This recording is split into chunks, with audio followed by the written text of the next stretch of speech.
1952'nin Nisan ayında 14'ünde babaannemin, Gazaros dedemin evi Yedikule İmrahor Caddesi Gencağa Sokağı'nda 18 numarada dünyaya gelmişim.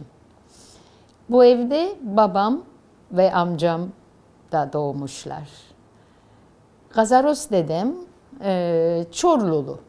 Çorlulu Ermenilerinden. Bana nerelisiniz dendiğinde genelde Çorluluyum demeyi tercih ediyorum. Çünkü az rastlanır bir durum. Bir kere az rastlanırlığım Trakya Ermenilerinden oluşum. Bir orada biraz az rastlanırlardanım. Bir de her iki büyük babalarım, büyük annelerim her dördü de Çorlulu. Yani biz %100 Çorlu Ermenilerindeniz. Annemin babası Armaş dedem Çorlu'ya, daha doğrusu Trakya'ya, Edirne'ye Ermenileri Fatih Sultan Mehmet'ten sonra Mimar Sinan kendi yapılarında çalıştırmak üzere Orta Anadolu'dan Ermeni taş ustalarını getirmiş. Kendisine gerekli bakır, demir işçileri getirmiş. O tarihe kadar Edirne'de, Trakya'da Ermeni yaşamıyormuş. Ermeniler daha çok yani Anadolu Ermenisi, vatanı Ermenilerin Anadolu, İç Anadolu, Doğu Anadolu, Ege'de var. Ama Trakya'da yokmuş. Bu şekilde 1453'ten sonra Ermeniler Orta Anadolu'dan Trakya'ya yavaş yavaş yerleşmeye başlamışlar. Biz de o tarihten itibaren Trakya'ya yerleşen Ermenilerin bir koluyuz. Çorlu, Çatalca, Silivri, Tekirdağ bu 4 yerleşim yerinden dünürlerimiz, kız alıp vermeler Ermeniler arasında. Yani bizim böyle köyümüz, vatanımız dediğimiz yerler Çorlu başta, Çatalca, Silivri ve Tekirdağ. Buralarda yengelerimiz, dayılarımız yerleşmişler. Bizlerin de gidip geldiği, bildiği yerler olmuş. İlk önce Gazaros dedem Tovmasyan Yedikule'ye gelmiş. Çorlu'da evlenmiş. Sofik adında güzel bir kadınla. Yedikule'ye gelmiş. Yedikule'de bir ev, bir de kale kapısında bugün hala boş olan, duran, yıkılmamış, yerine bir şey yapılmamış o birinci sette ki aşağıda marul bahçeleri vardır, bostanlar vardır. Orada bir kır gazinosu açmış. Orada başlamış hayatını sürdürmeye. Evde de 3 evladı eşiyle birlikte güzel bir hayatı varmış. Ama Sofik anne o zamanın o salgın hastalığı vereme teslim olmuş ve genç yaşta ölmüş. Gazaros dedem gazinosuna yardımcı, 3 evladına bakacak, kendine eşlik edecek, ikinci kez evlenmesi gerektiğinde İstanbul'daki hangi kızın elini istemişse reddedilmiş 3 çocuklu dul diye. Bu sefer annesi babası da zaten kendi köylerinde, Çorlu'da. Çorlu köy değil ama bizimkiler hep köyümüz derlerdi. Onun için ben de hep köyleri diyorum. Çorlu'dan tekrar bir kız isteme durumu olmuş. O tarihlerde Takuyayam adımın sahibi böyle 25'ini aşmış bir yaşlarda razı etmişler. Ama dünürler, yani aracılar küçük bir yalan söylemişler. Gazaros Efendi'nin 3 değil de 2 çocuğu var demişler. Hani gelin adayının gözü korkup gelmemezlik yapar diye, istemez diye. Tabii o tarihte öyle birlikte olmak, yaşamak, nişanlanmak, sözlenmek falan yok. Gelin damat birbirini düğün gecesi görür. Büyükler karar verir her şeye. Takui'nin de annesiyle babasıyla Yedikule'ye, Gazaros dedemin evine gelirler, düğün yapılır. O zaman görür Takui evin içinde 3 çocuk var diye. Takui Yayam'ın ailesi dürüst, sözünün eri, soyadları da sarımsaklayanmış. Biraz Çorlulular genelde esprili olurlar. Sarımsağın kokusunun inatçılığı gibi bunlar da biraz inatçıymış. Ama tatlı bir inat, adaletsiz bir inat değil. Yeni gelin Takui demiş ki bana 2 dediniz, kabul ettim. 3 de deseydiniz kabul ederdim. Yeter ki beni aldatmasaydınız. 2'si kalsın, biri geri gitsin demiş. Büyük annesi, büyük babasıyla Çorlu'ya gitsin. Bir tanesini istemem demiş. Ve düğün ertesi çocuklardan biri büyük annesiyle, büyük babasıyla zaten düğün için gelen diğer dünürler de hep birlikte zaten tanıdıklar birbirlerini, aynı köyün insanları Çorlu'ya geri gitmişler. Takui Yayam, Gazaros Efendi'nin gazinosunda hem aşçılık yapmış, evinde çocuklarına çok güzel bakmış, söz verdiği gibi kendi evlatlarından hiç ayırt etmemiş. 1911'de babam Bedros doğmuş, 1913'te de küçük amcam Sarkis, biz Serço derdik kısaca ona, Serço amcam doğmuş. Evde de Garbis büyük amcam ve Ağavni halam var. Çorlu'da da Mardik amcam var. O istenmeyen, yani rastgele ona düşmüş o piyango diyelim. Kötü bir piyango. Çorlu'da çiftlik ağası Partik çorbacının kızıymış Akabi Yayam, anneannem. Akabi Yayam ağa kızı ama gel gör ki gönlünü çiftliğin yanaşması derler. İşçisinin oğluna, Armaş'a gönlünü kaptırmış. Demirci ustası. Armaş da Akabi'ye taparcasına aşık olmuş.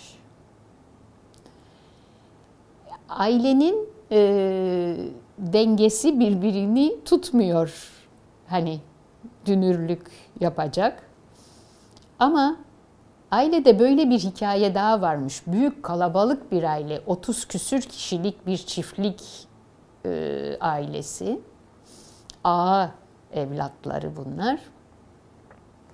Partik çorbacının kız kardeşi de böyle gençliğinde bir aşk hikayesi yaşamış.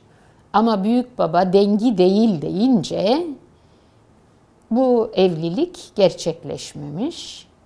Ama kız kendini bir odaya kapamış, ömrünün sonuna kadar aşk şarkıları söyleyerek ölmüş gitmiş.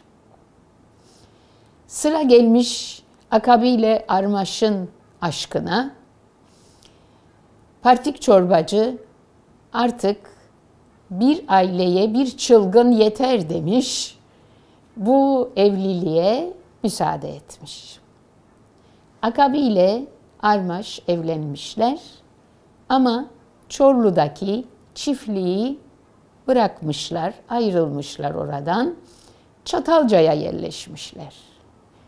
Çatalca'da çok ihtiyaç varmış iyi bir demirciye. Zaten çok az Ermeni ustaları varmış orada. Armaş dedem de çok iyi bir sıcak demirci ustası. Çatalca'da ev kurmuş. Dayım doğmuş. Ondan 14 yıl sonra da annem doğmuş 1922'de. Armaş dedemin gözünün bebeği.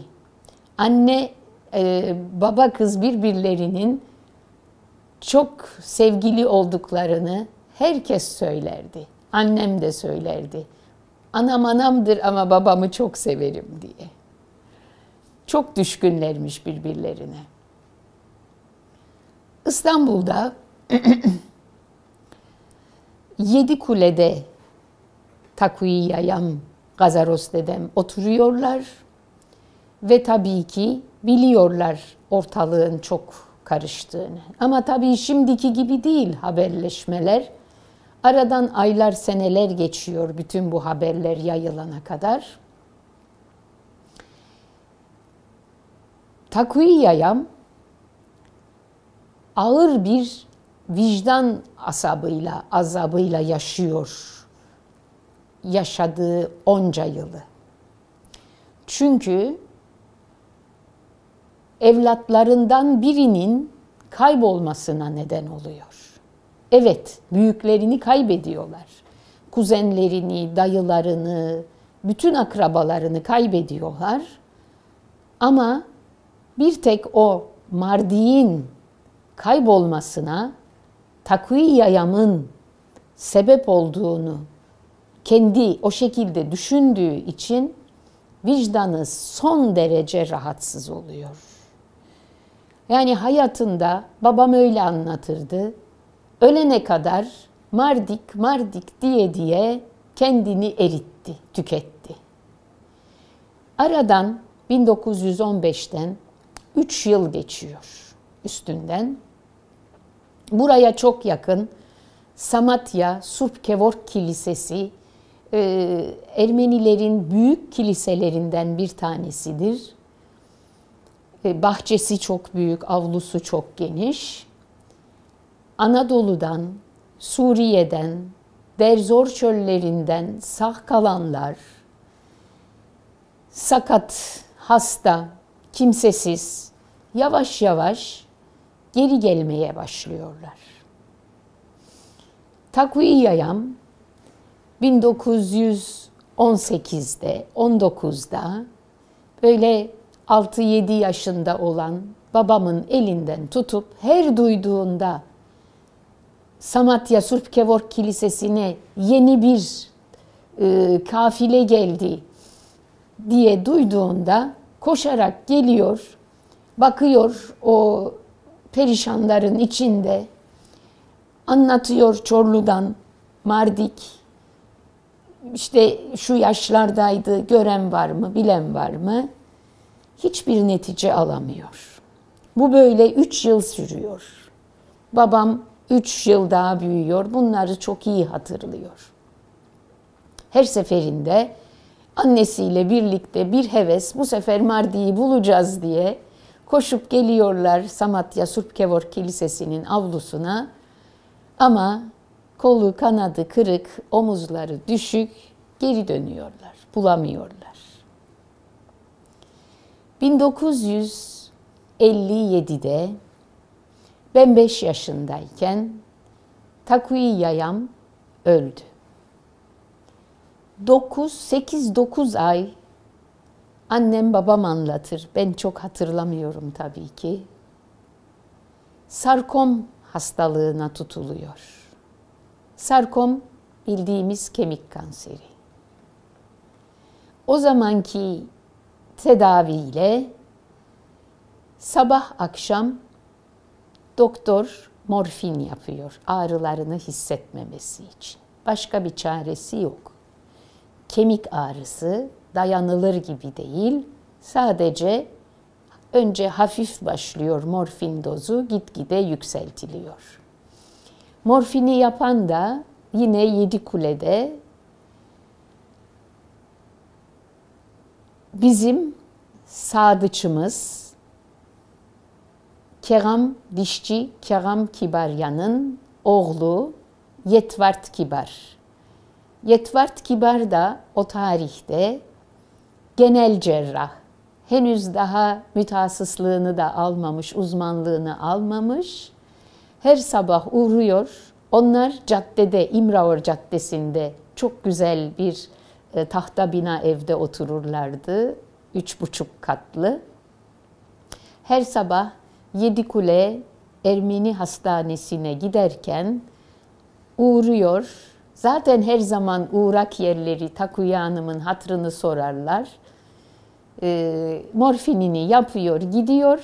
Akşam yine trenle dönüyor Kazlıçeşme'den Yedikule'ye. Yine uğruyor. Takuya Hanım'ın morfinini yapıyor, gidiyor. Bu şekilde 8 ay sürüyor. Annem anlatırdı. Sürekli, yani Takuya Hanım'ın 3 gelini var ama Marie ile yaşıyor, annemle yaşıyor. Diğer gelinleri ayrı çıkmışlar. Ankine yengem, Sirvart yengem. Bedros babam o evde. Bizler doğmuşuz. Abim Yetvart doğmuş, ben doğmuşum. Ben 5 yaşındayım, abim 8 yaşında. Marie çevir, Marie çevir. Sürekli ağrısı var. Sanki yana dönerse biraz daha ağrıları geçecek gibi. 8 ay diye anlatırdı annem. O da uyumadı, ben de uyumadım. Sürekli Marie çevir, Marie çevir. Çevirdiğim zaman sanki bir çuvalın içinde dağılmış kemikler, onları çeviriyorum. Eline gelirmiş annemin kırık kemikleri. Babam da şunu söylemişti bana 17 yaşımdayken. Her o yaştaki, o çağdaki yaşayan insanlar gibi Takuya da çok acı çekmişti. Ama Mardi'nin vicdan sızısından çektiği, sarkomdan kırılan kemiklerinin acısından çok daha fazlaydı diye. Babam da seneler senesi aynı annesinden devraldığı bu vicdan sızısını kendi de Marsilya'ya, Yunanistan'a, Bulgaristan'a, Ermenistan'a, bu 3 memlekete dağılmış Ermenilerden adresler bulup mektup yazardı. Ola ki bizim elimize İstanbul'a gelmeden bir şekilde Marsilya'ya gitmiş olsunlar. Çok vardır.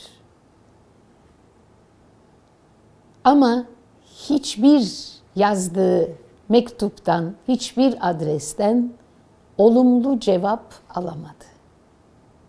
Bir türlü Mardi'nin izine rastlayamadı.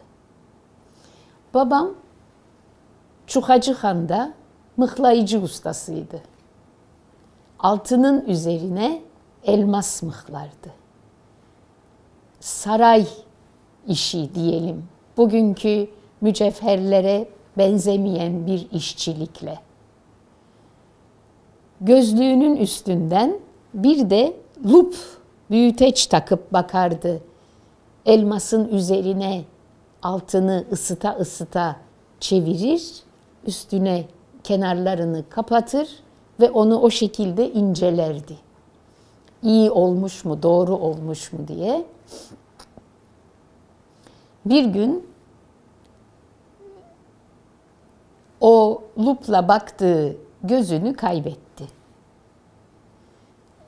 Yorgunluk, göz tansiyonu, hangi doktora gittiyse boşuna para harcama, bu göz geri gelmez dediler. Hayata tek gözüyle bakmaya başladı. 1975'te babam da Samatya Sosyal Sigortalar Hastanesi'nin 5. katında kalp yetmezliği, karaciğer kanseri, tam da net bir teşhis konmadı ve o da Hakk'ın rahmetine kavuştu. Ama o bir gözü, gören gözü açıktı. Abim ve o can arkadaşları ne kadar gözünü kapadılarsa kapanmadı. Öbür gözü zaten hiç görmüyordu.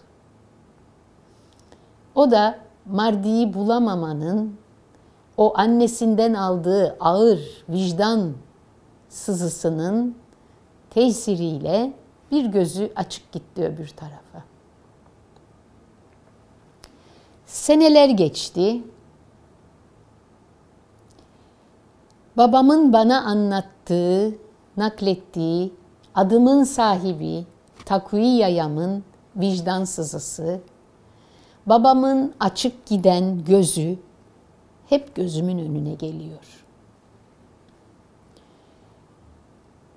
Bundan 20 sene evvel düşündüm. Bu ağır bir miras. Ben bunu evlatlarıma nasıl bırakacağım? En iyisi bırakmayayım. Nasıl bırakmayacağım? Şöyle düşündüm. Mardik amcam o günlerde sağ kalmış olsa bile diyelim ki bir Kürt aile almıştır, bakmıştır, büyütmüştür, Kürt olmuştur. Yok mu? Çok var böyle. Yüzlerce, belki binlerce var. Belki Türk olmuştur. Belki Amerikalı misyonerlerin eline geçmiştir, Amerika'dadır, Amerikalı olmuştur. Bu mıştır, muştur. Ama artık doğal olarak 90 yaşının üstündedir. Ben Mardik amcamı Hakk'ın rahmetine kavuşturdum beynimde. Takviye Yayam'ın, babamın yanına yolladım. Ve bizde adettir, ölmüşlerin canına irmik helvası kavrulur. Her irmik helvası kavurduğumda bir duada Mardik amcam için okudum. İrmiklerin tam kıvamında kavrulması en az sizin bir yarım saatinizi alır kısık ateşte. Yarım kilo irmik. Öyle çok fazla kazanlarla değil. Bizim evimizde genelde hep yaptığımız ölçü. Bir yakınımız öldüğünde, bir çok sevdiğimiz öldüğünde, bir canımız, babamız, anamızın öldüğü sene-i devriyesinde mutlaka bir irmik helvası kavururuz. Ve ölmüşlerimizi anarız. O yarım saat içinde. Ben genelde evimde yalnız olayım, mutfağımda yalnız olayım. Şöyle rahat bir duamı yapayım ve anmak istediklerimi sırayla anayım ve hiç unutmayayım isterim. Hani biri gelir bir şey söyler, kapı çalar, telefon çalar, bunlardan hiç hoşlanmam. Aman yalnız olayım, sakin olayım, aklımdan geçireyim. O bana bir yani Allah'la aramda bir iletişimdir, bir ritüeldir, bir dua şeklidir. Bir kiliseye gitmektir, bir namaz kılmaktır. O anlamdadır. Ve başladım Mardik amcamı da anmaya. Mardik amcamın ölüm tarihini bilmiyoruz. Onun için her irmik helvası kavurduğumda Mardik amcamı da anarım. Ve böylece içime bir ferahlık geldi. Çünkü bir insanın ölmüşünü ziyaret edeceği bir mezarı, gideceği bir mezarı olmazsa, onun öldüğünün tarihini bilmezse, akıbetinin ne olduğunu bilmezse, bu bilinmezlik çok rahatsız ediyor insanı. Ben dedim artık bu Takviye-yam'dan, babamdan devraldığım bu mirası artık evlatlarıma bırakmayayım. Bu topraklarda yaşamış, ölmüş, ölüm tarihi belli olmayan, gömüldüğü yer belli olmayan, her dilden, her dinden, her ırktan insanları toparladım. Mardik amcamın adında o bir sembol, hepsinin canına irmik helvası kavurduğumda bunların hepsini en son bunları anıyorum. Ocağın altını kapatıyorum. İrmik helvamın üstünü örtüyorum. Demlenmesi için bırakıyorum. Ve bu topraklarda bu şekilde acılar yaşanmasın diye dua ediyorum. Gazaros dedem yemeği, içmeyi çok seven, muhabbeti çok seven bir insanmış. Mış diyorum çünkü daha babam evlenmeden Gazaros dedem ölmüş. Biz görmedik Gazaros dedemi. Ama babam o kadar iyi bir anlatıcıydı ki biz sanki Gazaros dedemi görmüşüz gibi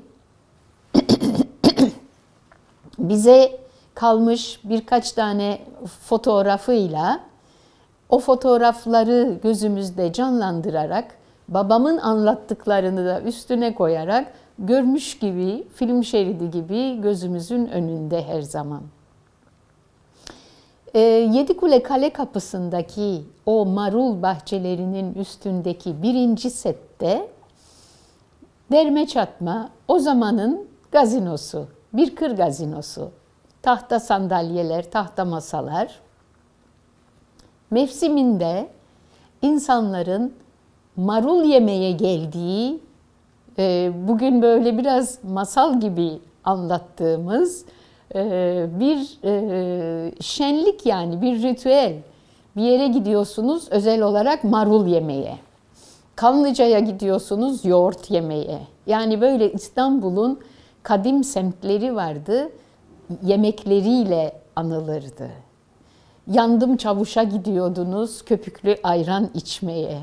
Ömür yoğurdu vardı, çok lezzetli yoğurt ve ayran yine almaya, yemeye, içmeye. Çengelköy'e gidiyordunuz, Çengelköy'ün çileğini alıyordunuz, Çengelköy'ün salatalıklarını alıyordunuz, yiyordunuz. Ve bunların hep bir mevsimi vardı. Mevsiminden sonra hiç bulamazdınız. Yedikule'nin marulu da böyle çok yağlı, göbekli, meşhur bir maruldu.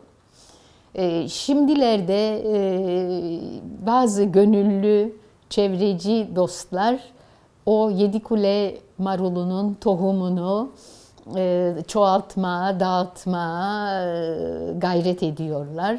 İyi kötü yine bulabilme şansımız az da olsa olabiliyor. Yedikule marulu, o kökü çok kalın, çok büyük, çok göbekli ve gerçekten yapraklarını tuttuğunuzda, yediğinizde sanki çok hafif, kremlenmiş, elinizi kremlemişsiniz gibi çok hafif, ipek gibi böyle bir yağlı dokusu vardı. Ben bunu yazdığımda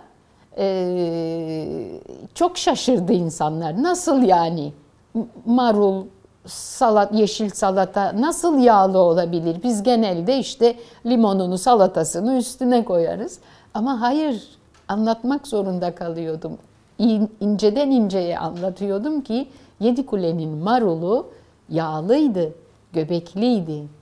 Ve insanlar dedemin gazinosuna marul yemeye gelirlerdi. Gazoz içmeye gelirlerdi. Bir de gazinonun derme çatma küçücük kulübe gibi bir kapalı bölümü vardı. Takuiyayam orada ufak tefek mezeler hazırlardı. Akşamları, akşamüstü daha doğrusu, insanlar o kır gazinosundan çoluk çocuk kadınlar çekilip gittikten sonra semtin esnafı gelir, eve gitmeden, yani meyhane kültürü böyle bir şeydi. Eve gitmeden uğranılan bir durak, orada muhabbet edilir, dostlar vardır, aşağı yukarı her gün gördüğünüz veya haftada bir iki kez karşılaştığınız insanlar vardır, muhabbet edersiniz. Günün yorgunluğunu çıkaracak kadar bir kadeh rakı içersiniz. Yanında belki o gün 2 tane istavrit kızartılmıştır. 2 tane peynirli sigara böreği sarılmış, kızartılmıştır. Bir biber turşusu, bir dilim beyaz peynir, bir dilim kavun, yanında bir marul, mevsiminde ne varsa ayaküstü Gazaros Efendi ile de muhabbet edersiniz. Ayrılır gidersiniz, evinizde yemeğinizi yersiniz, karnınızı doyurursunuz. Meyhane böyle bir şeydi. Şimdi meyhane kültürüyle restoran karıştı birbirine. Kadınlar da gidiyor. Bu da anlattığımda kadınlar yok. Kadınlar gündüz gazinoya geliyorlar, kır gazinosuna dediklerimi yiyorlar, içiyorlar ve evlerine gidiyorlar. Akşamüstü gazinonun tam karşısında karakol var. Karakolun bekçisi, polisi, aşağıda Arnavut bahçıvanlar var. Onlar yukarı çıkarlar. Biraz ileride Ermeni hastanesi var. Yedikule Ermeni Hastanesi, Surpırgiç. Oradan doktorlar gelir, çalışanlar gelir, hasta ziyaretinden dönenler gelir. Orada bir buluşma olur, bir ufak tefek, bakalım bugün Takuya Hanım ne yapmış diye biraz Gazaros Efendi ile muhabbet edip yer içerler ve evlerine dönerler. Yani Gazaros Efendi'nin meyhanesi böyle bir meyhaneydi. Gazaros Efendi'nin bu saltanatı varlık vergisi çıkana kadar böyle güzel sürüp gitmiş. Gazinosunda kral gibi böyle hoş sohbet, işte pala bıyıklı, rakı kadehi elinde, akşamüstü gelenle gidenle kefini yapan, evde çoluğu çocuğu, keyfi, hanımı iyi, güzel, muhabbetli, pişiren taşıran aynı o şekilde. Ama ufak da bir kaçamağı varmış Gazaros Efendi'nin. O da uzaklarda değil, yakında, komşu semtte, Sulu Manastır'da. Ersinya diye bir kadın. 2 çocuğu varmış, kocası yokmuş. Gazaros dedem ara sıra Ersinya'ya da gider, onun da ilgiye, şefkate, ekmeğe ihtiyacı var diye onu da ziyaret edermiş. Onu da sevgisiz ve ekmeksiz hiç bırakmamış çocuklarıyla birlikte. Takuiyayam'dan gizli değil bu. Evlatlarından da gizli değil. Herkesin bildiği bir durummuş. Mert bir adammış Gazaros dedem. Böyle yaşamış. Ta ki varlık vergisi çıkana kadar. Varlık vergisi çıktığında gazinosunu, ikinci bir evi varmış ki çocukları büyüdüğünde oraya geçeceklermiş. Onu satmak, varlık vergisini ödeyip Aşkale'ye gitmekten kurtulmak için. Ama bu büyük hayatındaki değişiklik sağlık sorunlarına sebep olmuş ve üzüntüsünden inme indirmiş. Belki aldığı alkolün, yediği fasulye plakisinin de bu işte rolü var ama bilinmez. Varlık vergisi, üzüntüsü de tuzu biberi olmuş ve o koskoca pala bıyıklı iki evin babası Gazaros Efendi yatalak olmuş. Babam, Garbis amcam, Serço amcam her gün işlerinde çalışırlarmış. Babam çarşıda mıhlayıcı dükkanında. Garbis amcam iplik fabrikasında, Bezmen'de. Serço amcam da sarı tornacı dükkanında bu meslekleri sürdürürken akşamüstüleri de gelir babalarının gazinosunda garsonluk yaparlarmış. Hep beraber de gazinoyu kapatıp evlerine gelirlermiş. Durum böyle olunca çocuklar işlerinden döndüklerinde artık gazino yok, gidecek yerleri yok. Eve gelirler. Bütün gün yatalak olan babasının, annesinin de yardımıyla altını üstünü değiştirirler. Kolay değil, koskoca bir adam. Onu evirip çevirmek, altını temizlemek, Takuya Hanım'ın gücünü aşacak. En çok da babam yardım edermiş. Ana oğul onları temizlerler, yatırırlar. Dedemin bu mahcup halinden yararlanan Takuya'ya hadi bakalım dermiş. Çağır Ersinya'yı da gelsin seni temizlesin. Küçük bir intikam alma durumu. Senelerce susmuş ama Gazaros Efendi yatalak olduğunda da ona ufak ufak iğneleri batırmış. Gazaros Efendi'nin o anda şöyle gözlerinin kenarından bir damla yaş akarmış. İmmeliler zaten genelde çok çabuk ağlarlar. Erkekler daha bir kendilerini tutarlar. Kadınlara göre daha sulanmaz gözleri ama immeli erkekleri ben çok yakından tanıdım. Çok çabuk sulanırlar. Sevinseler gözleri dolar, üzülseler gözleri dolar. Gazaros dedemin de böyle olmuş sonu. Uzun seneler babam evlenmemiş, annesiyle birlikte babasını bakmış ve Gazaros dedem öldükten sonra 1946'da, 47'de annemle evlenmiş. O da şöyle olmuş. Şimdi annem Çatalca'da, İstanbul'da nasıl Bedros'la buluşacak? Armaş dedem öldüğünde zaten bütün köylüler gelmişler eve. Demişler ki ustayı götürmeyin, bizden almayın. Akabi yayam da demiş ki zaten onun vasiyeti var. Götürmeyeceğiz. Çünkü o zamanlar Çatalca'da, Çorlu'da, Silivri'de, Trakya'da bir yerde ölen Ermeni artık oralarda Ermeni kilisesi ve Ermeni mezarlığı kalmadığı için İstanbul'a getirilir en yakın mesafe.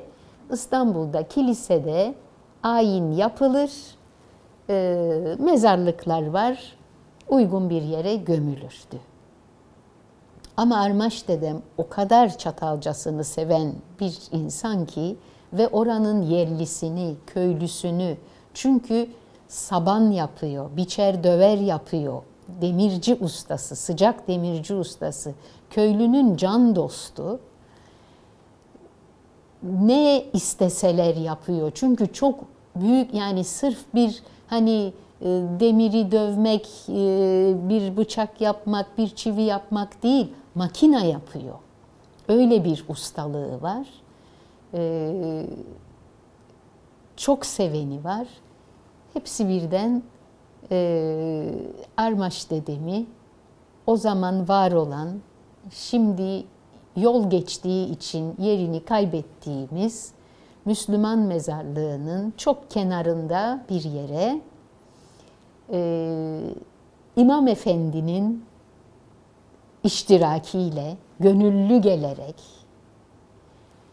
dostlarının ve arkadaşlarının omuzunda götürülüyor ve oraya gömülüyor. Ben küçükken ara sıra gider, ziyaret ederdik o mezarlığı. Annemin en çok istediği şey gezmek anlamında. İstanbul'da yaşayan bir kadın, Çatalca'ya gidelim derdi. Genelde biz Ermenilerin belli yerleri vardır. Kınalı Adası'na giderler, Büyükada'ya giderler, ne bileyim işte Suadiye'ye giderler. O zamanlar Yeşilköy yazlık tatil yerlerine giderler. Biz ailece dayımla birlikte birazcık böyle Mayıs'ın papatyaları çıktığında, erguvanlar açtığında Çatalca'ya giderdik. Genelde her pazar soğuk yemekler hazırlayıp kuru köfte, haşlanmış tavuk eti, kızarmış börek, bunları alıp Çatalca'ya, belediye bahçesine gider, piknik yapardık. Annem gösterirdi, bu doğduğum ev, bu yaşadığım ev, bu mektebim.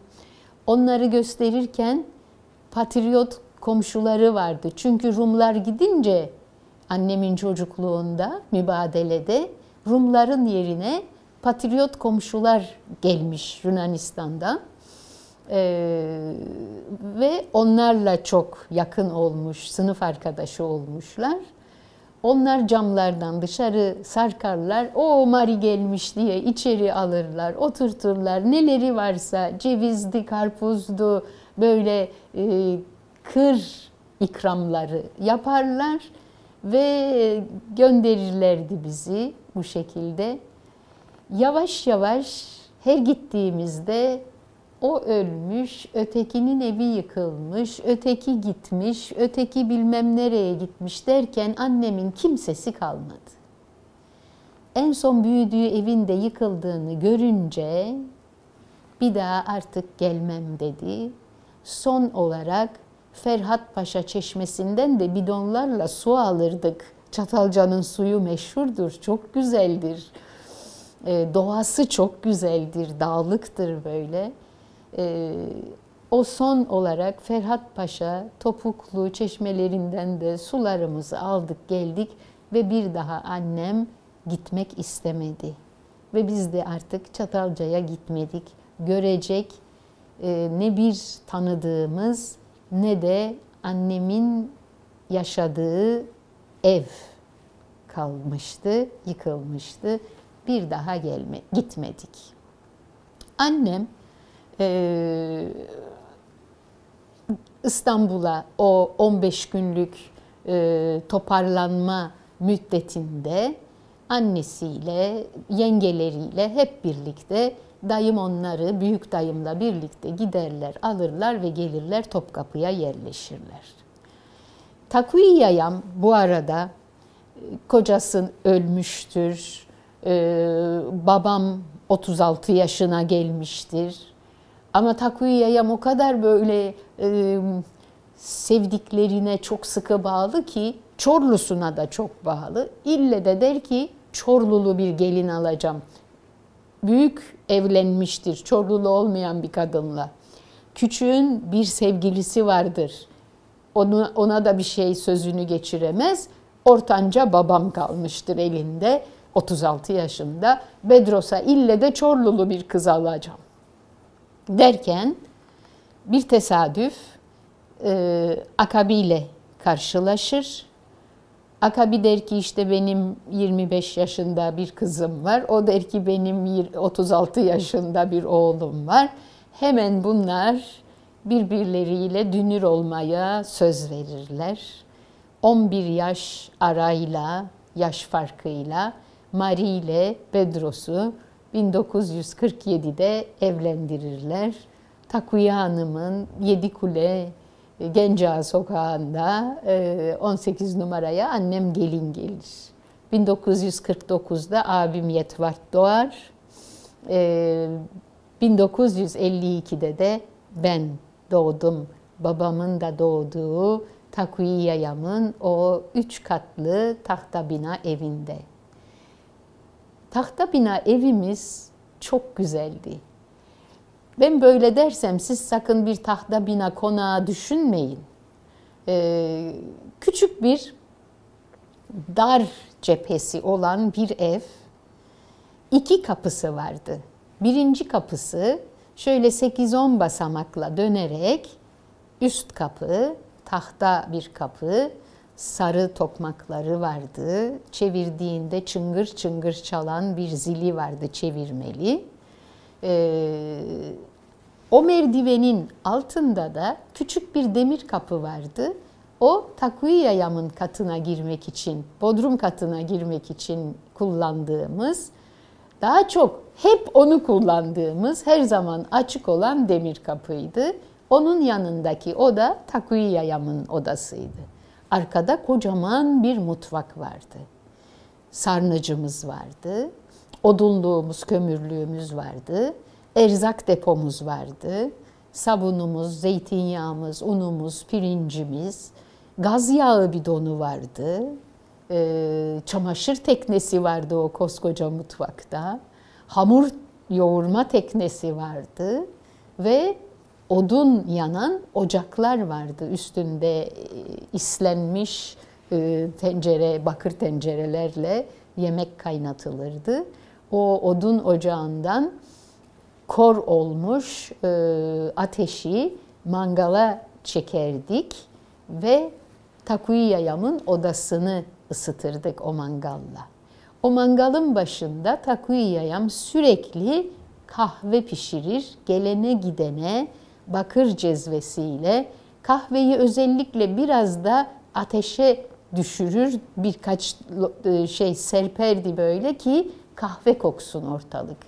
Yani o kahve, odun kömürü, kül kokusu Takviye Yayam'ın odasına sinmişti. Her şey kahve, kül, biraz şeker yanığı kokardı. Takviye Yayam'ı çok net hatırlamıyorum. Ama çok net mangalını ve mangalda kahve pişirdiğini biliyorum. Ve biz torunlarına da baston derdi. Bayat ekmekleri uzanlamasına ince ince keser, şekerli, az kahveli bir kahve pişirir. O ekmekleri biz kahveye batırır yerdik. Yani Takviye Yayam'ın ikramıydı bu torunlarına. Hadi gelin size bir kahve pişireyim derdi.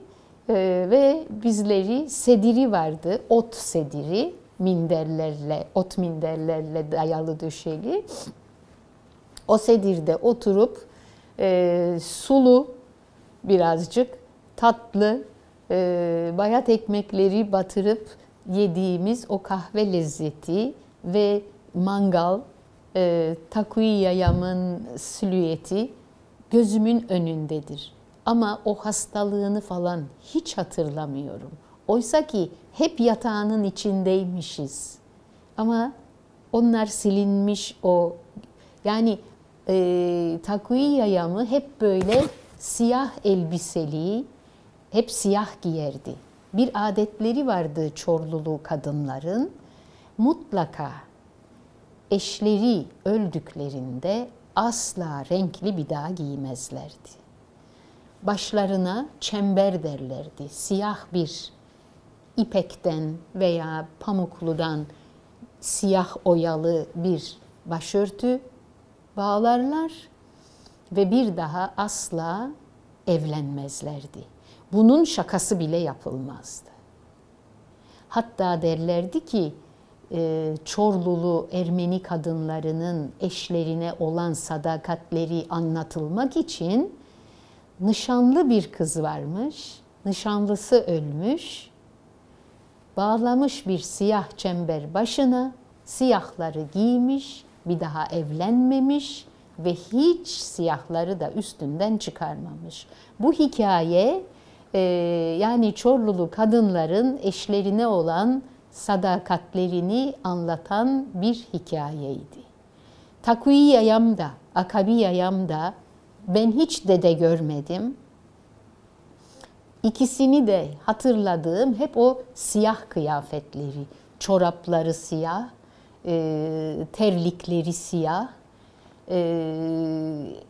Hatta Akabi Yayam'ı 20 yaşına kadar yaşadım ve çok iyi yaya torun ilişkisi yaşadık Akabi Yayam'la.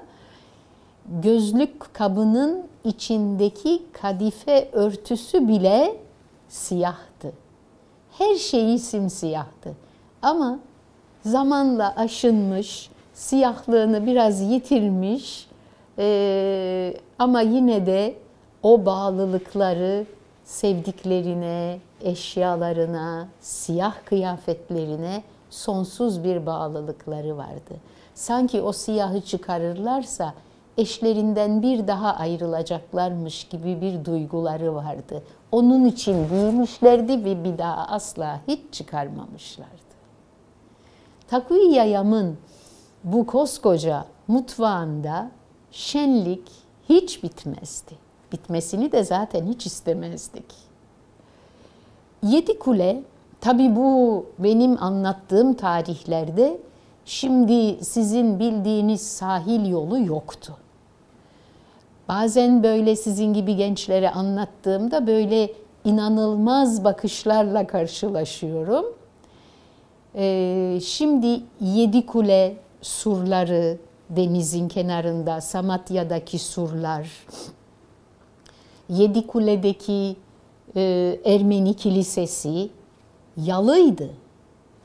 Deniz vururdu şap şap şap. O kilise ayinleri zamanında eğer bir de lodos varsa, deniz coşmuşsa kilisede okunan ayinlere sanki deniz de eşlik eder gibi tempo tutardı.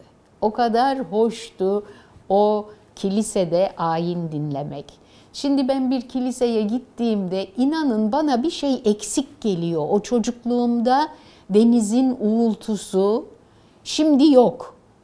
Hiçbir kilisede yok. Zaten benim bildiğim bir tek bizim Narlıkapı Surpovannes Kilisesi'nde vardı o özellik. Kale içinden kiliseye girerdik. Denizdi öbür tarafı, o tarafa kapısı yoktu. Şimdi o tarafa kapısı var.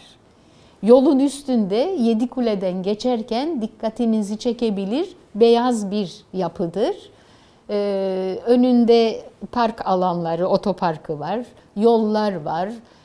İlk yapıldığında 60-61 Menderes zamanında tek şeritti, doldurulduğunu biliyorum. Damperli kamyonları o zaman görmüştüm hayatımda. Taşlar, kayalar, molozlar getirip dangır dangır döküyorlardı. Büyük bir toz kalkıyordu. O bizim güzelim denize girdiğimiz, midye topladığımız o güzelim denizimizi doldurduklarının şahidiyim. Bakırköy şimdiki Gelik restorana kadar bu işlem senelerce sürdü. Daha sonra çok şeyler oldu tabii. İstanbul çok değişti. İkinci yollar, üçüncü yollar, deniz dolduruldu tekrar. Park alanları, miting alanları yapıldı. Şimdi artık çok farklı bir Yedikule, Samatya, Kumkapı, Bakırköy sahili, yalılar yok oldular. Biz Yedikule'de konu komşu, başımıza bir abla, bir abi veya bir anne çocukları mahalleden toplar, denize götürürdü. Deniz dediğim de bir yalının tahta bina bir yalının bahçe kapısından girer. Komşudan izin falan da alınmazdı. Komşu zaten alışıktı bu hallere. Orada iskeleleri olurdu, küçücük kayıkhaneleri tahtadan. 1 kişilik, 2 kişilik bir kayık yanaşır yanına falan. O iskeleden hop suya atlardık, hop suya atlardık.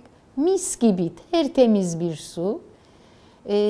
Boğulma, mikrop alma böyle riskleri hiç yoktu. Anneler babalar hiç korkmazdı yani çocuk denize gitti başına bir hal gelir mi diye.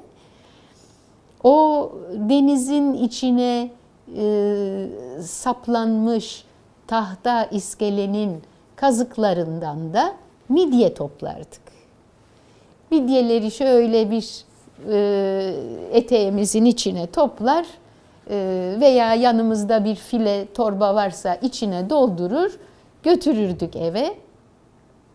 Annem bize o günü öğlen yemeğinde midye salması yapardı. Bugün deniz ürünlü pilav falan diye böyle isimleri var.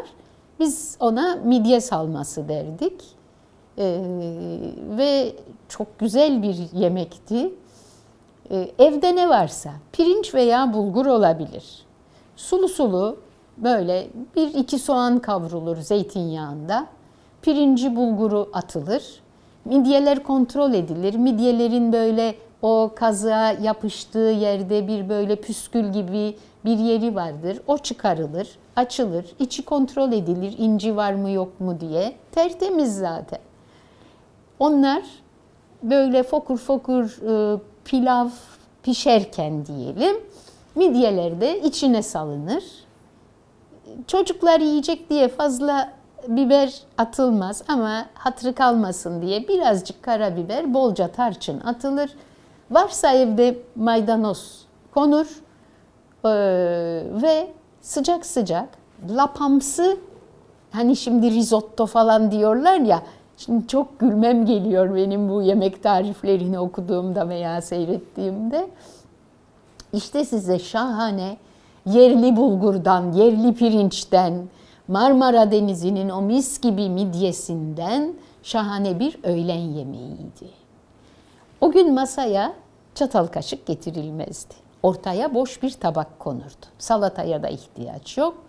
Tepeleme dolu salma tabaklarını önümüze alır. Her bir midyeyi, kabuğunu yalar, o boş tabağın içine koyardık. Son kalan midye kabuğunu da kaşık diye kullanır. Çok eğlenceli bir yemekti. Ben mi çabuk yiyeceğim, sen mi çabuk yiyeceksin, benim midyem, senin kabuğun derken böyle tıka basa doymuş bir mide, boş midye kabukları dolu bir tabak, sofra toplanır ve bu öğlen yemeği muhteşem bir hikaye oldu şimdi anılarımızda kalan. Babam o tarihte evlerde yani Yedikule'den Samatya'ya doğru tahta bina olan evlerde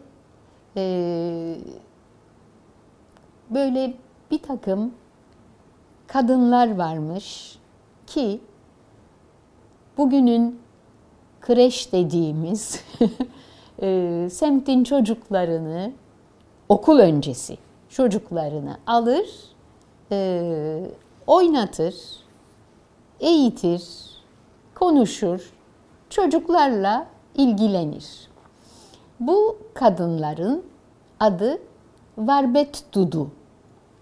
Varbet usta demek.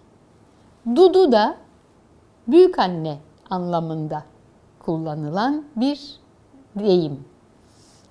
Yani usta bir büyük anne çocukları topluyor, onları eğlendiriyor.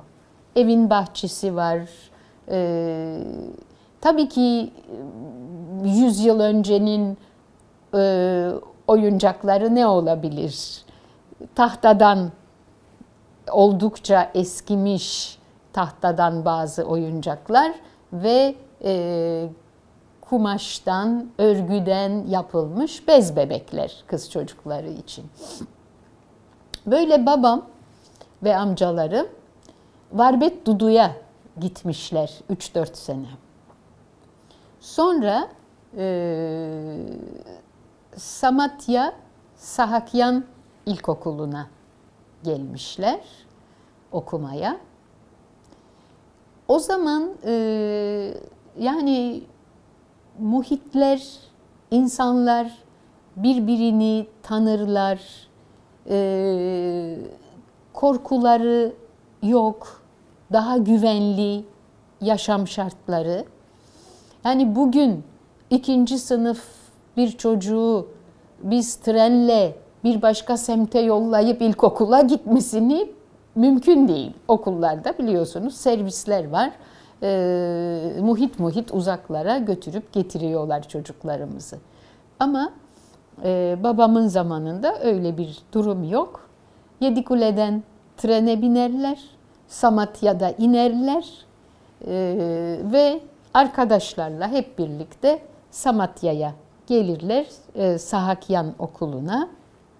1 sene, 2 sene, 3 sene derken arkadaşlar birbirlerini kandırırlar. Derler ki ya biz okumayalım, çarşıya gidelim. Böyle anlatırdı babam. Hani ne kadar şimdikiyle kıyasladığımda nasıl bir olgunluk, nasıl bir düşünce, nasıl aile kabul ediyor onu derken bunlar ailelerine söylemeden çarşılı olurlar. Sözün kısası. Yani babamın ilkokul diploması yoktu. Benim derdi çarşı diplomam var. Çukacıhan'dan. Gerçekten çok güzel Ermenice okur, yazar. Bugün Ermeni liselerinden mezun olan çocuklardan çok daha iyi durumdaydı. Mahalleden Rum arkadaşlarından Rumcayı öğrenmişti. Seneler sonra abim Yetvart Tovmasyan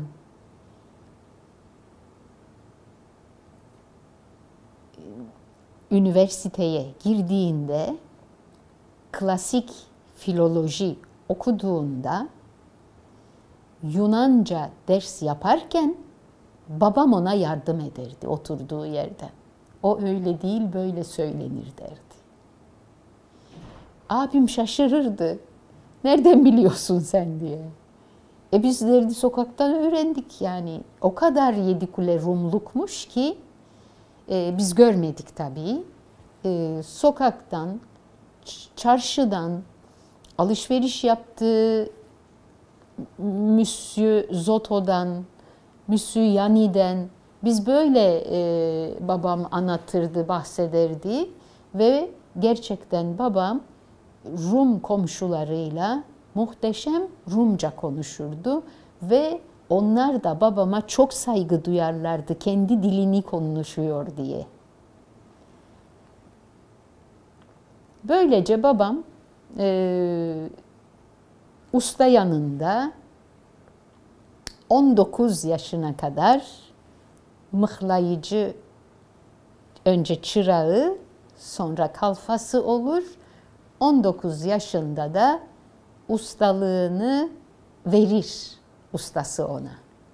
Yani ilk önce tabii ki dükkanı süpürmekle işe başlar. Getir götürle başlar. Ne olacak 8-10 yaşında bir çocuğun? Sonra o kalem tutmaya, kalem dediğim o tezgahın kalemleri, böyle tornavida gibi bir şeyler onlar. Özel bir kalemler. Onları tutmaya başlar.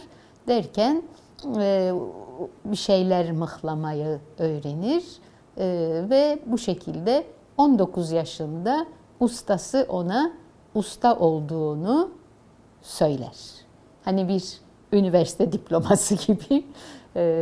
Ve o tarihte ilk olarak bir küpe, gül küpe mıhlar ve annesine verir. O kadar zarif bir küpedir ki o, ortada bir elmas, büyükçe biraz elmas, diyelim ki bir kırmızı mercimek kadar Etrafındakiler daha küçük, bir boy daha küçük etrafını dönüyor.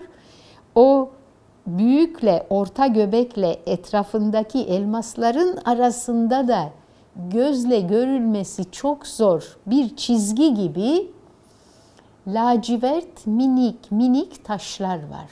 Dizilmiş yan yana, yan yana, yan yana. Çok çizgi gibi böyle. Onu da ustası mıhlar. Daha sen bunu yapamazsın der. Ama gül küpeyi, elmasları babam mıhlar. Onu da etrafını da ustası yapar. Ve o gül küpeleri annesine hediye eder 19 yaşındayken. Seneler geçti. Ben babaannemin 6. torunuyum, en küçüğü. 3 kız torunu var. 3. kız torunu benim. İsminin sahibi benim, son torun.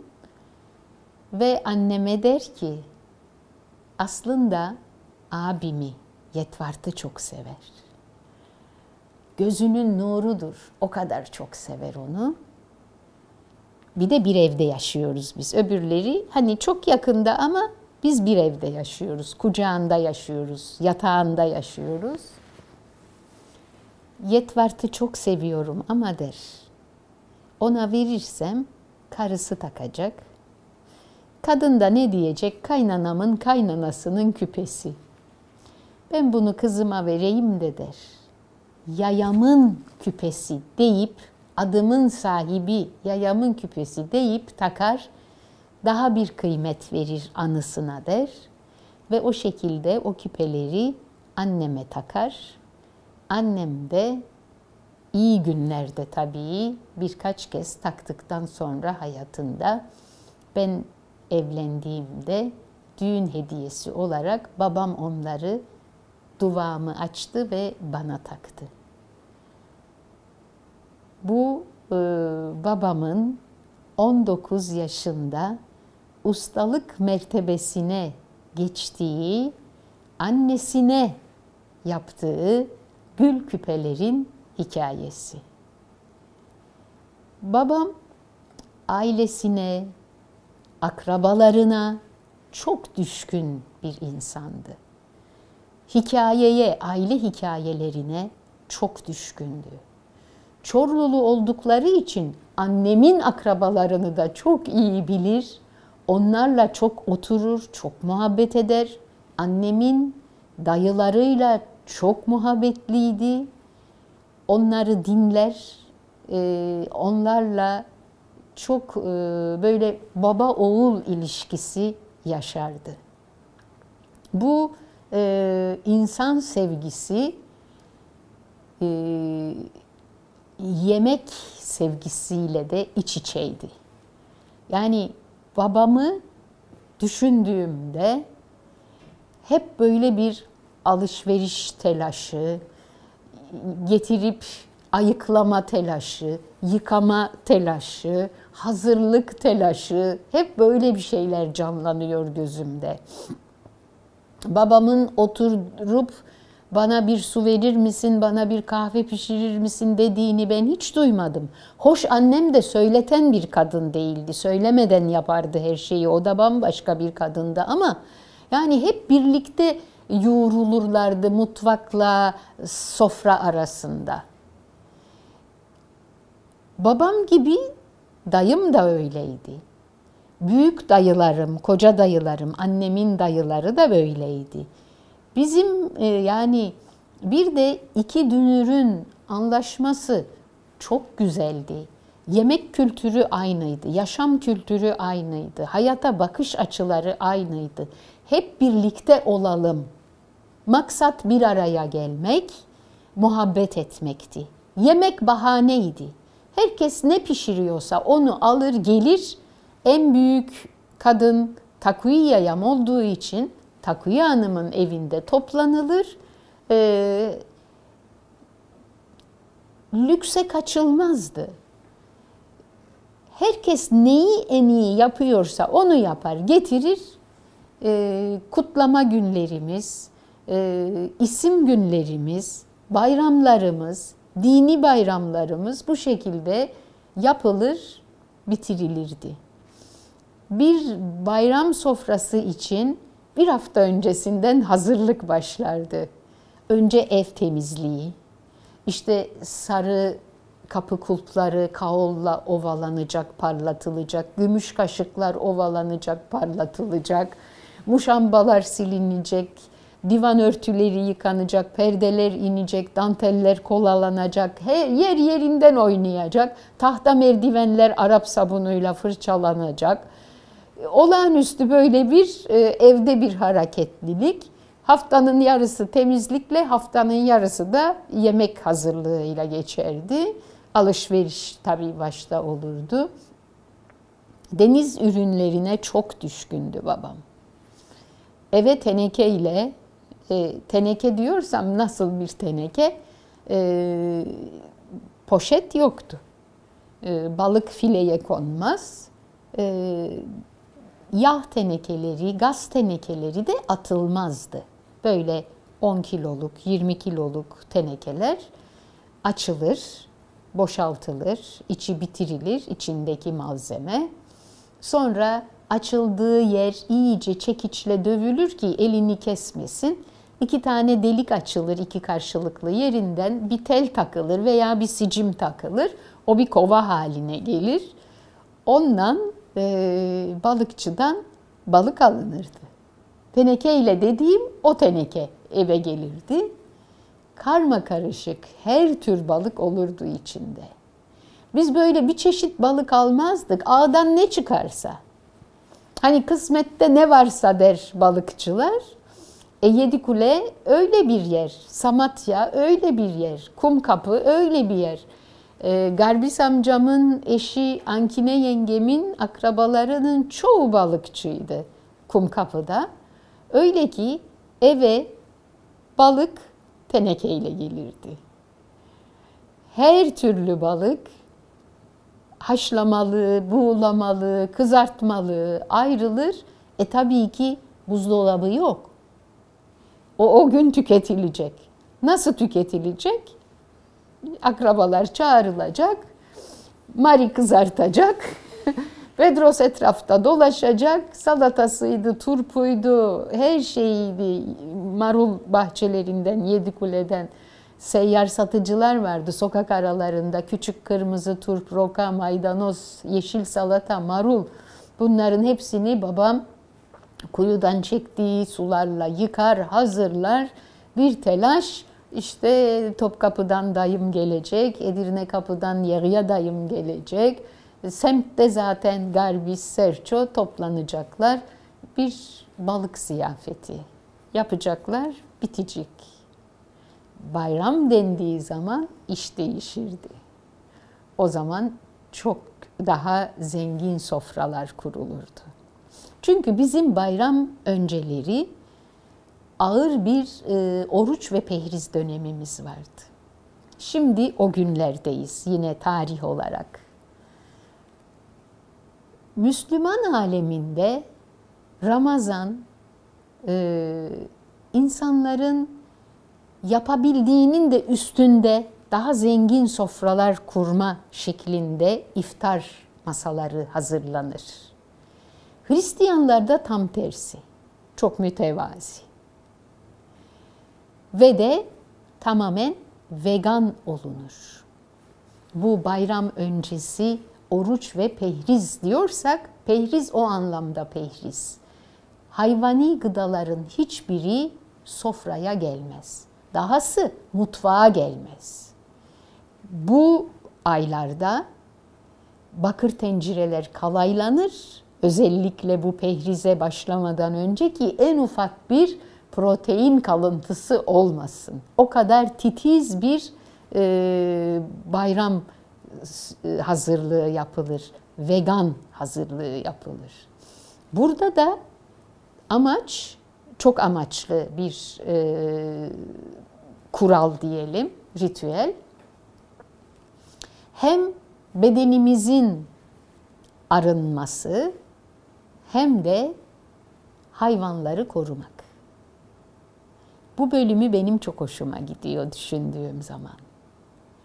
7 hafta hayvani gıdaya el sürmüyoruz. Tavuk, balık, et, yumurta, süt, bunların hiçbiri yok. Ne var? Zeytinyağı var, tahin var.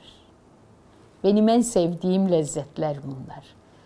Her sebze, her hububat zeytinyağıyla pişirilir. Tahinle ağzımız tatlandırılır. Tahinli tatlılar yapılır. Bunlar bizim için gelse de öyle o günleri yaşasak diye özlemle beklediğimiz bir dönemdir 7 hafta. 7 hafta sonra da her şey serbesttir. Özellikle Arife günü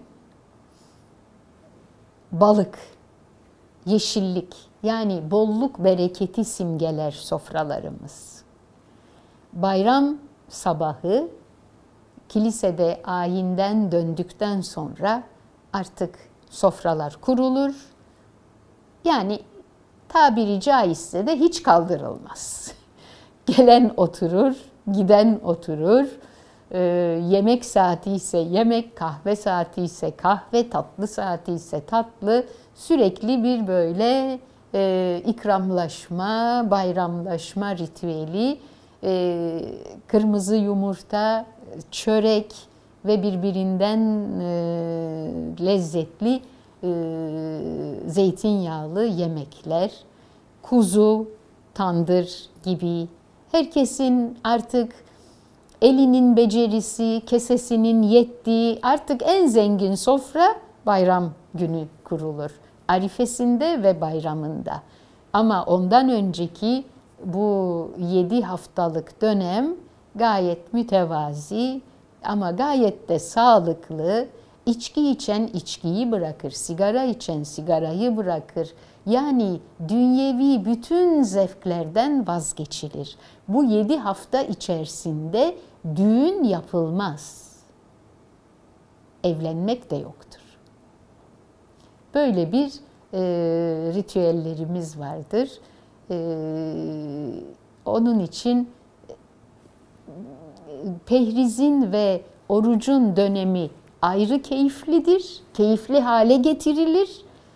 Bayramda zaten bayramdır. Herkesin kendi zevkine göre, becerisine göre artık uskumru dolmasından tutun midye dolmasına kadar çeşitli böreklerle, birbirinden güzel mezelerle, deniz ürünleriyle, lakerdasıyla, çirozuyla, taramasıyla, likorinosuyla sofralar şenlendirilir.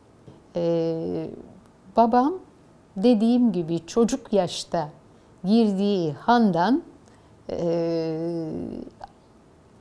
60 yaşına kadar, çünkü zaten 63 yaşında öldü. 60 yaşına kadar Kapalı Çarşı'daydı, Çukacı Han'daydı, Varakçı Han'daydı bir müddette.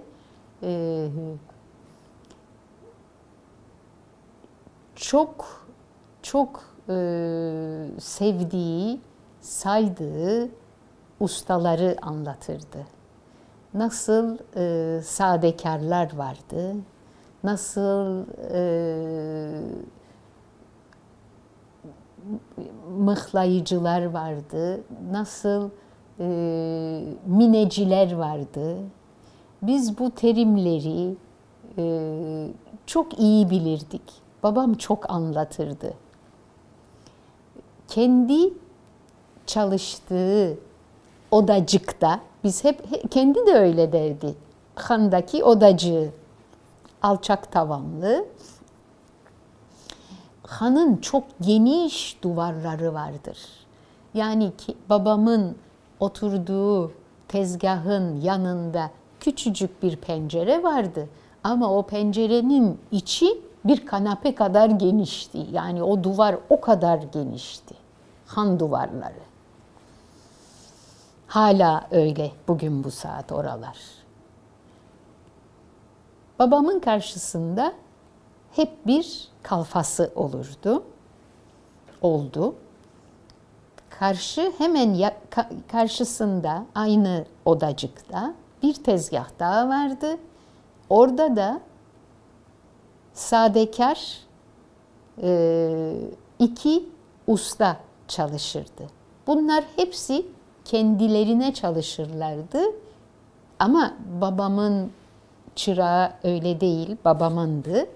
Babam ve o 2 sadekarlar odanın kirasını ortaklaşa verirlerdi. Odaşık denirdi bu duruma. Odaşığım kevork, odaşığım jirayr, mıhlayıcı. Sadekar. Kevork'la jirayr sadekardılar ve çok ustaydılar. Çok güzel eserler yaparlardı. Onların eserlerinden bir tanesi yine annemden bana kaldı. Çok zarif bir pandandif ve küpeleridir. Çok zarif. Yaprak şeklindedir. İnceciktir altından. Şimdi biraz daha farklı. Döküm olduğu için o kadar incecik pek bir şeyler olmuyor. Çok ya belki yapanı tanıdığım, babamın taşlarını mıhladığı için benim için kıymeti paha biçilmez ve çok güzel. Biraz efsaneleştiriliyor tabii ki içine duygu girince. Böyle bir handa yaşardı babam, çalışırdı. Ve o 2 tezgahın ortasında da bir kişilik oturacak yer vardı. Babam şöyle anlatırdı. Babamın işi genelde tamirattı. Paşa torunları gelirler, annelerinden, büyük babalarından kalma bir pandandifi, bir küpeyi, bir taşı düşmüştür. Onun yerine yenisi konacaktır. İpek mendillere sarılı getirirler, otururlar, kendi de oturur. Bedros Efendi onu yapar, bitirebildiği kadar bitirir. Bitiremezse gene o ipek mendillere sarılır, hanımefendi çantasına koyar gider. Kuzguncuk'ta oturuyor, Kandilli'de oturuyor, oralardadırlar. Ertesi gün tekrar gelir. Böyle enteresan bir çalışma temposu vardı babamın. Anlatırdı, bir Halide Hanım'dan bahsederdi. Halide Hanım'ın öyle dedesinin kendine taktığı bir pandandifi vardır. Babam o kadar çizerdi de bize anlatırken. Böyle pandandifinden 5 tane de elmas taş sarkıyor aşağıya doğru. Yukarıdaki en büyük gitgide küçülüyor. Halide Hanım her evlat evlendirdiğinde o pandandifin ucundan bir tane elması o kadar büyük ki ama tek taş olacak kadar gelinine tek taş yaptırır ve işte evlat evlendirir. Kayınvalidenin hediyesidir o gelinine. Öyle o pandandifin sarkan elmaslarını bitirirler. Böyle enteresan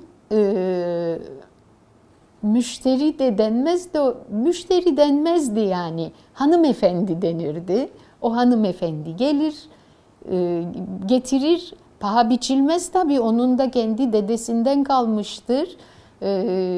Onun için de o çok değerlidir. Ama şimdi şartlar değişmiştir. Yenisini alacak durumda değildir. Kendi pandandifinin ucundan sarkanlardan, özüne dokanmadan, pandandifin montürünü bozmadan hafif hafif, ufak ufak alarak evlatlarına anı hediyesi yaparlardı. Böyle hikayeleri çok vardı. Bir de şöyle bir şey vardır.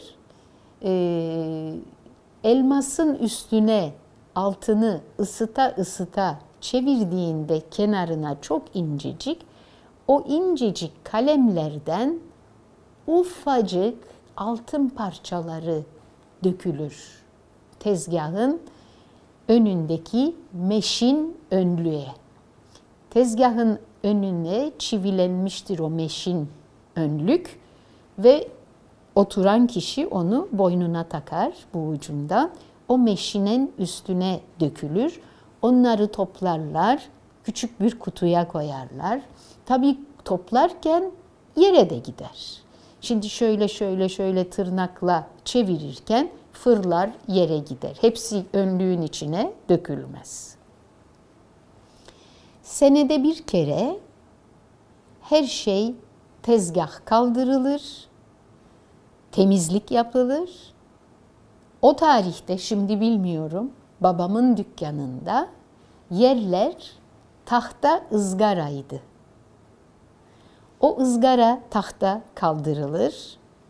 Altına dökülen her türlü toz, toprak süpürülür. Onun adı ramattı.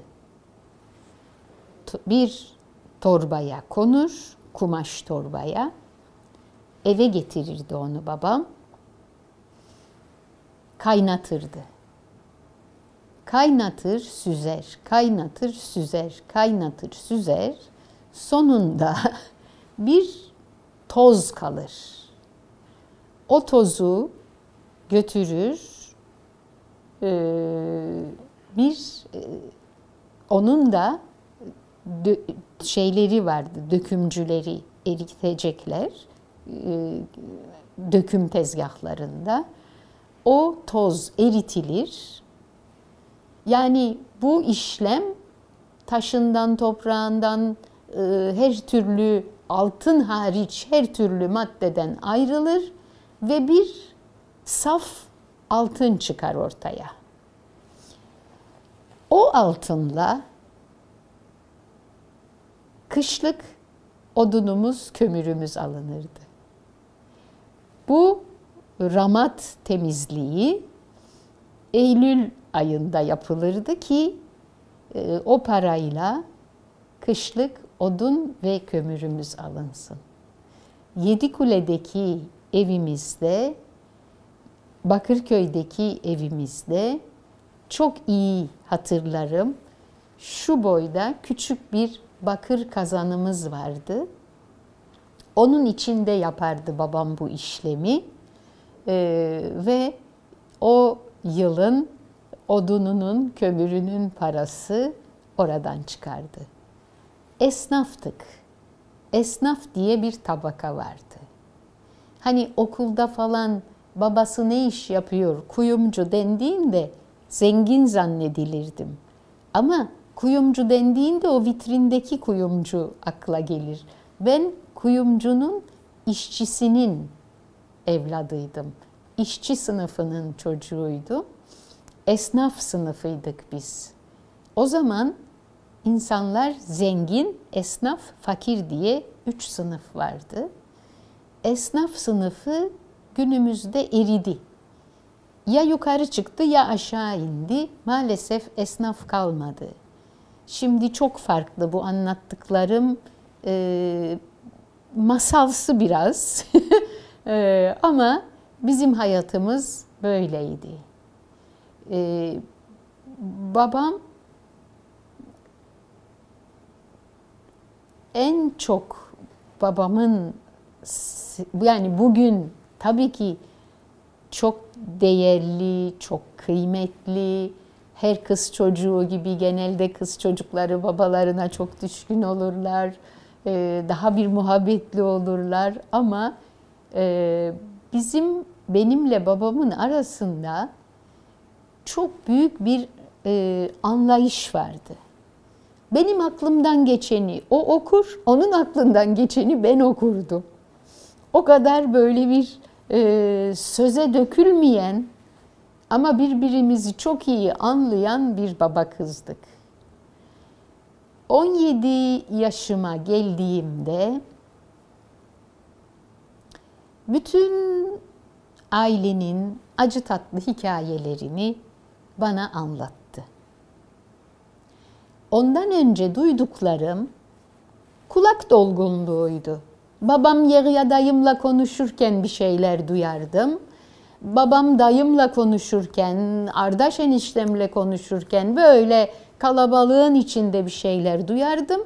Ama 17-18 yaşıma geldiğimde babam acısıyla, tatlısıyla, anlatılacağıyla, anlatılmayacağıyla da birlikte hepsini bana aktardı. Yani bugün gençlerin, akademisyenlerin sözlü tarih çalışması adı altında yaptıklarını babam bize normal ev muhabbeti, sofra muhabbeti gibi idi. Bugün baktığımda onun adı gerçekten sözlü tarih. Yani işte Çorlu'nun, Çatalca'nın, Edirne'nin, Silivri'nin, Tekirdağ'ın Ermenilerinden, şairlerinden bahsederken, kendi babasından bahsederken, anasını anlatırken, Çukacı Han'ı anlatırken bu kadar detay bizlere aktardı ve de bunları hep resimlerle anlatırdı. Ben bugün hep gençlere onu söylüyorum. Aile ağacınızı yapın ve de büyüklerinizden kalan fotoğrafları bir ortaya dökün. Sizde yoksa amcanızdan isteyin, dayınızdan isteyin, büyük eniştelerden, halalardan isteyin. Bir dökün o fotoğrafları, siyah beyaz fotoğrafları masaya. Sonra o kadar güzel hikayeler çıkıyor ki onları incelerken. Burada da bu vardı. İşte bu resimde biz Florya Şenlik Köyü'nde pikniğe gitmiştik. Böyle hikayeler çıkıyor ve oradan neler neler anlatılıyor. Ben bugün bu konuda kendimi çok şanslı hissediyorum. Farkına varmadan bize akademik tarih dersi vermiş babam ve biz böyle yaklaşık 150 senelik hem kendi ailemizi hem Trakya Ermenilerini, İstanbul Ermenilerinin hayatını, Türkiye'nin o 150 yıllık hayatını sahil yoluyla, fabrikalarıyla, kiliseleriyle, her şeyiyle, deniziyle, en güzel tarafıyla İstanbul'un bu kadar tanıklık, bir kısmı tanıklık, bir kısmı anı. Anadan babadan, büyük anneden, büyük babadan kalma anıların aktarılmasıyla bize ben kendimi bu konuda çok şanslı ve çok zengin hissediyorum. Şimdi insanlar artık kadın erkek birlikte çalışıyorlar, hayatlarını idame ettiriyorlar. Ama bundan 100 yıl önce Çukacı Han'da bir tek kadın çalışan vardı. O da foyacı Şake. Babamın alt katındaydı. Babam birinci kattaydı, Şake giriş katındaydı hanın. Onun mesleği de foyacılıktı. Foya, elmas taşın altına yerleştirilen pırıl pırıl bir maddedir.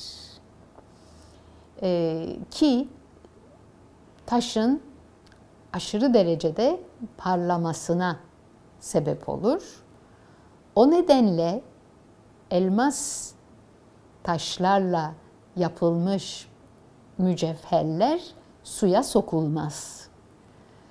Ola ki o babamın anlattığım mıhlarken altını ısıta ısıta etrafını taşın üstüne böyle çerçeve gibi çevirdiği yerde en ufacık bir yer açık kalmışsa usta yaparken oradan su sızar, foyanın içine girer, taşla foyanın arasına girer ve foya kararır.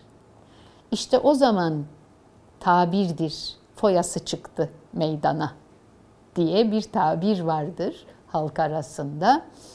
Yani bunun parlaklığı buymuş gibi anlamında kullanılır.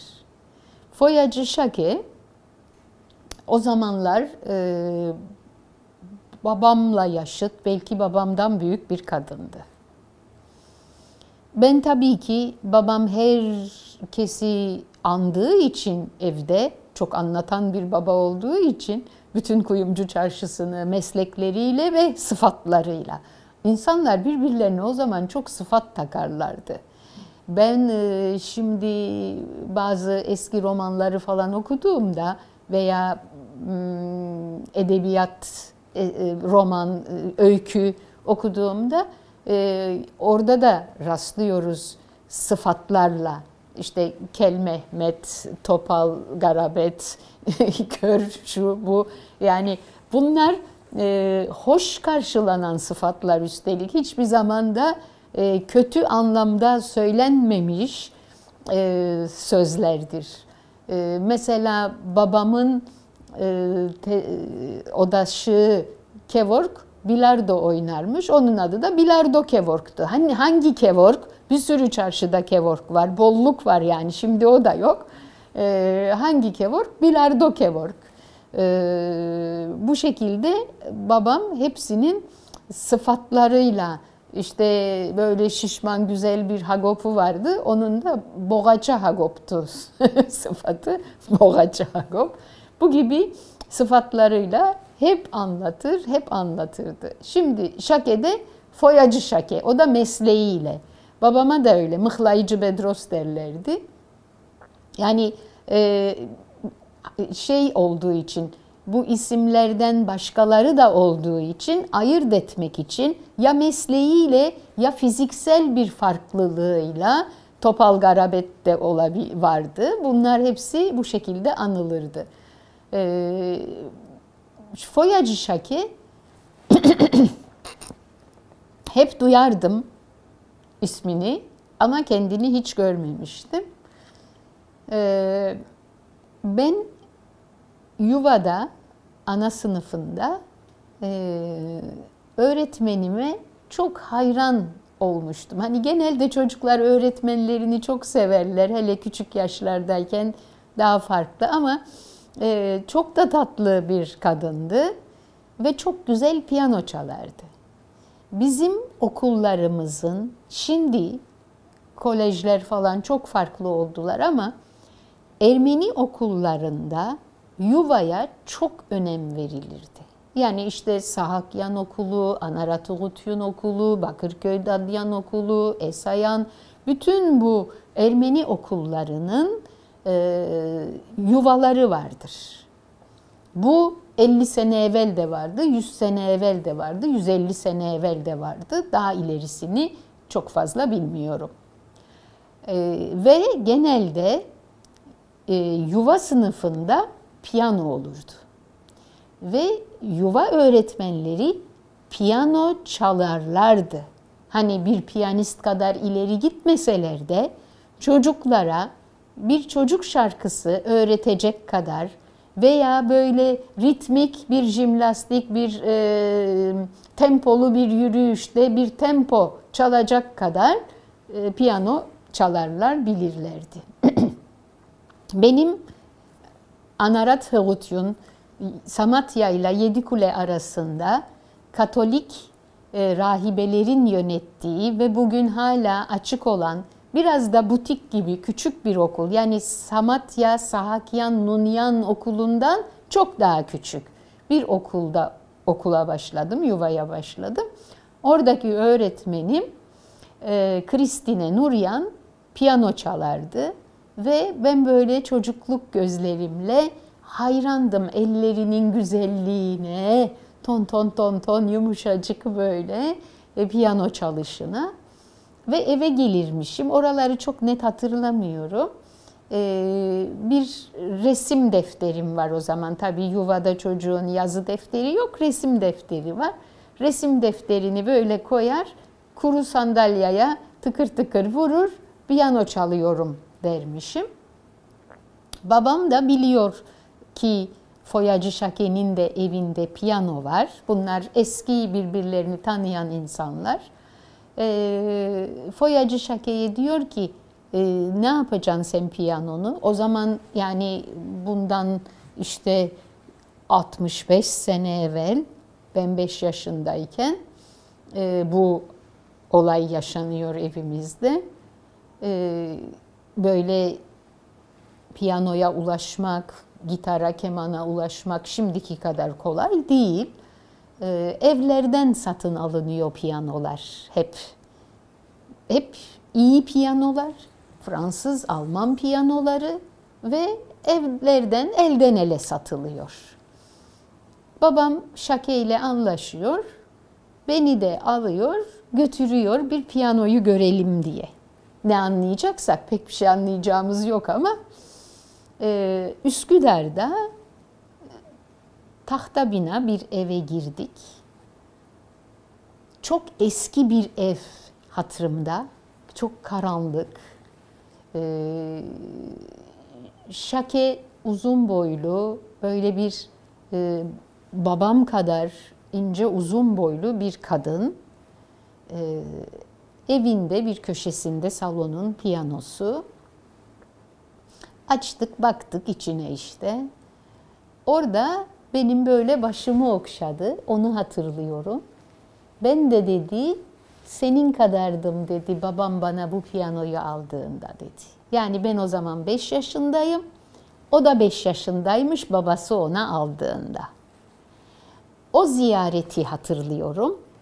Sonrasını o piyano ve anlaşmışlardı babam onunla. Aldı babam, bizim eve geldi Yedikule'ye. Uzun bir süre ben o piyanoda oynadım, yani ders alamadım. Çünkü muhitimizde piyano öğretmeni yoktu Yedikule'de. Piyano öğretmenleri hep bizim için yüksek bir mertebe Pera'daydı. Yani Beyoğlu'na çıkılırdı. Orası yüksek bir yerdi Yedikule'ye nazaran. Böyle anlatılırdı. Beyoğlu'na çıkılır, Pera'ya çıkılır. Gidip gelmek şimdiki gibi kolay değildi. Ve yani hep annemle babamın aklında varmış. Bir gün Yedikule'den çıkacakları herhalde. Onu da düşünerek birkaç sene o piyano öyle bir işe yaramadan, oyuncak da demeyeyim ama öyle durdu evimizde. Yedikule'den Bakırköy'e taşındık. Benim burada Anarat Hıgutyun Okulu'nda yuva öğretmenim Kristine Nuryan da Bakırköy'de oturuyordu. Bakırköy'de öğretmenim bizim eve gelip bana piyano derslerine başladı.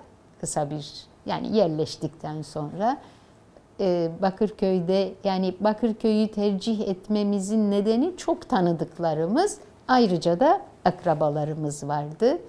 Dededen kalma tahta bina evimizi terk ettik.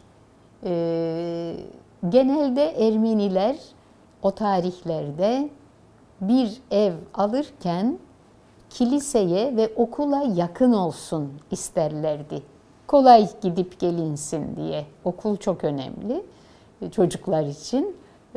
Ve Bakırköy Dadyan Okulu'nun Surp Astvadzadzin Kilisesi'nin hemen arka sokağında, Bilgi Sokağı'nda kesemize uygun bir 3 katlı apartman katına yani bir katını aldık ve Bakırköy'e bu şekilde 1961'de yerleştik.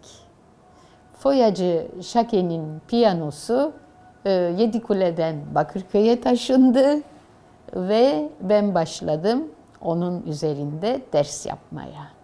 Bugün o piyano nerede derseniz hala benim yaşadığım evde, ama şöyle bir şey var, artık akort tutmuyor, kasası ahşap, kurtlar yemiş delikleri var, Tabii kurtlardan arındırılmış, temizlenmiş ama o delikler akort tutmasını engelliyor.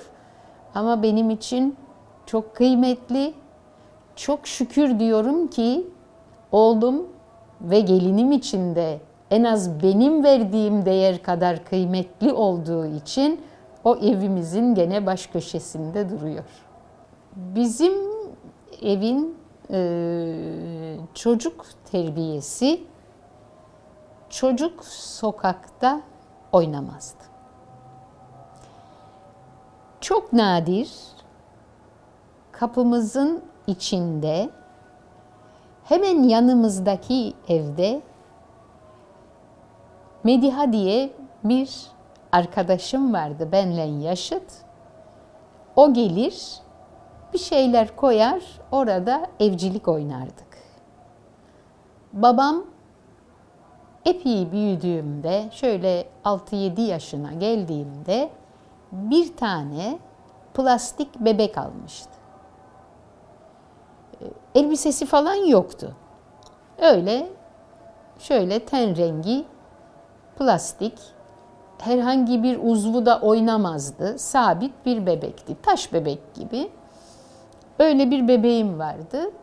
Kendi küçülmüş hırkalarıma sarar, ondan oynardım.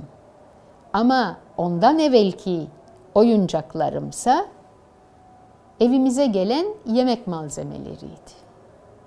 Mesela iri bir kemer patlıcanı yine başörtüme sarıp kundak bebek yapıp oynardım.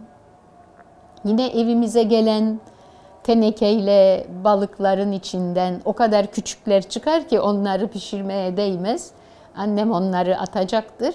Usulcacık ben onları alır, yine mendilime sarar, basma elbisemin cebine koyar, ortalığı kokuştururdum. Bunlar ufak yaramazlıklarımdı. Midye kabuklarını oyuncak yapardım. Çok severdim. Deniz kabuklularını eve taşımayı çok severdim. Küçük küçük tarak, ıhtenya, istiridye gibi deniz kabuklularını eve getirmeyi çok severdim. Bunlar oyuncaklarımdı. Mediha'yla işte bunları dizer oynardık. Daha sonra biraz daha büyüdüğümde Bakırköy'e geldiğimizde 9-10 yaşlarındaydım. Kağıt bebek diye bir oyuncak şekli vardı. Büyükçe bir kartonun üzerinde bir bebek ve elbiseleri çizili. Üstünden böyle kartondan ufacık takma yerleri. Onları annem keser veya babam keser ince bir makasla. O kızı da keser. Onun üstüne giydirirsiniz. Yazlık elbisesi, işte pijaması veya işte şortu, bluzu falan onlarla oynardık. Böyle bir oyuncaklarım, kağıt bebeklerim olmuştu.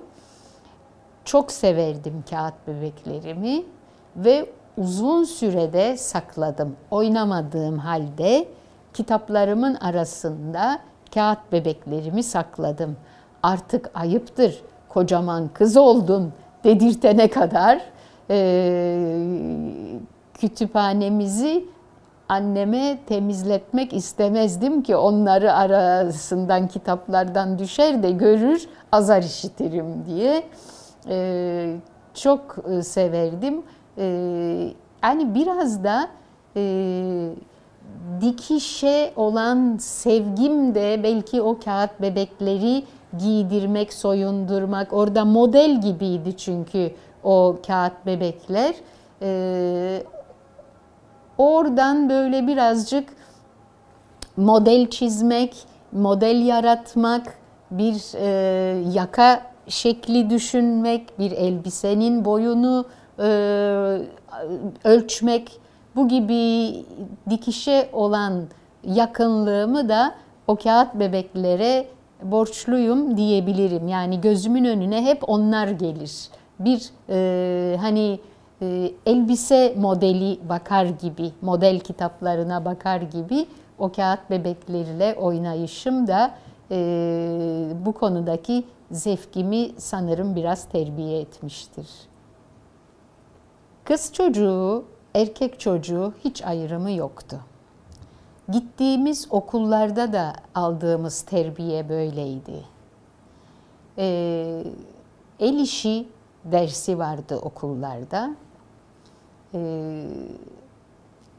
Bugün Amerikan servisi diye söylenen yemek örtüsü, hani kişilik yemek örtüsü ve peçetesi, Anarat Uğutyun, o söylediğim Yedikule Samatya arasındaki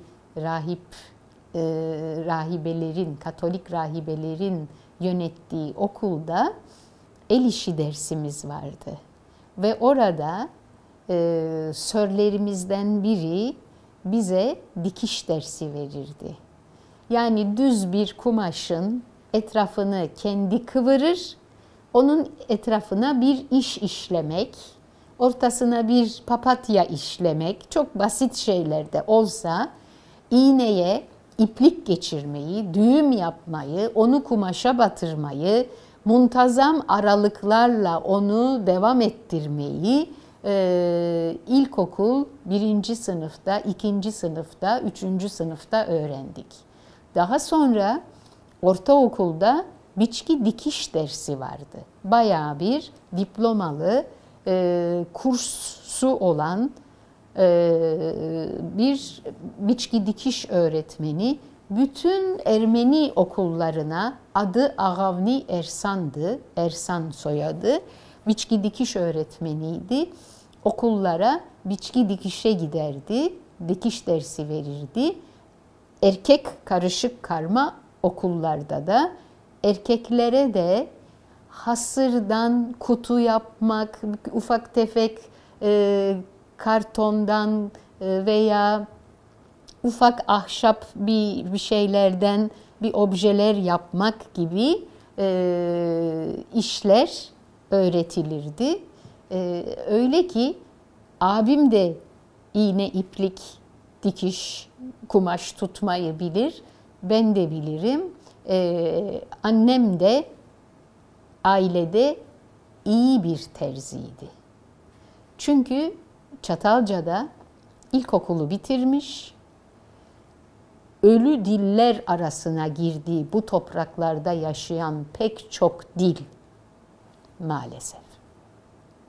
Akaviyayam'da o devrinin korkularını yaşayan bir kadın olarak kızını ilkokuldan sonra okutmamış ve Terzi Yeranui'nin yanına çırak olarak vermiş. Terzilik öğrensin. Bir kıza o çok önemli. Annesinden yemek yapmayı, temizlik yapmayı öğrenecek. Yeranui'den de, terziden de dikiş dikmeyi öğrenecek. Elinin bir emeğidir o. Şimdiki gibi konfeksiyon yok. Her şeyi kendiniz dikeceksiniz. Topla, metreyle Amerikan kumaşı alınacak. İç çamaşırı bile elde, makinede dikilecek. Amerikan bezinden. Bu şekilde annem baskıcı, biraz da despot bir annenin evladı olarak yetişmiş. Hep annem şöyle derdi. Babam sağ olsaydı beni okuturdu. Onun için babasını farklı anardı. Babam daha ileri görüşlüydü, anam korkaktı. Terzi Yeranui'nin yanında annem çok güzel dikiş öğrenmiş. Evinin, nişanlanacak kuzenlerinin elbiselerini, gelinliklerini, nişan kıyafetlerini dikecek kadar da işi ilerletmiş.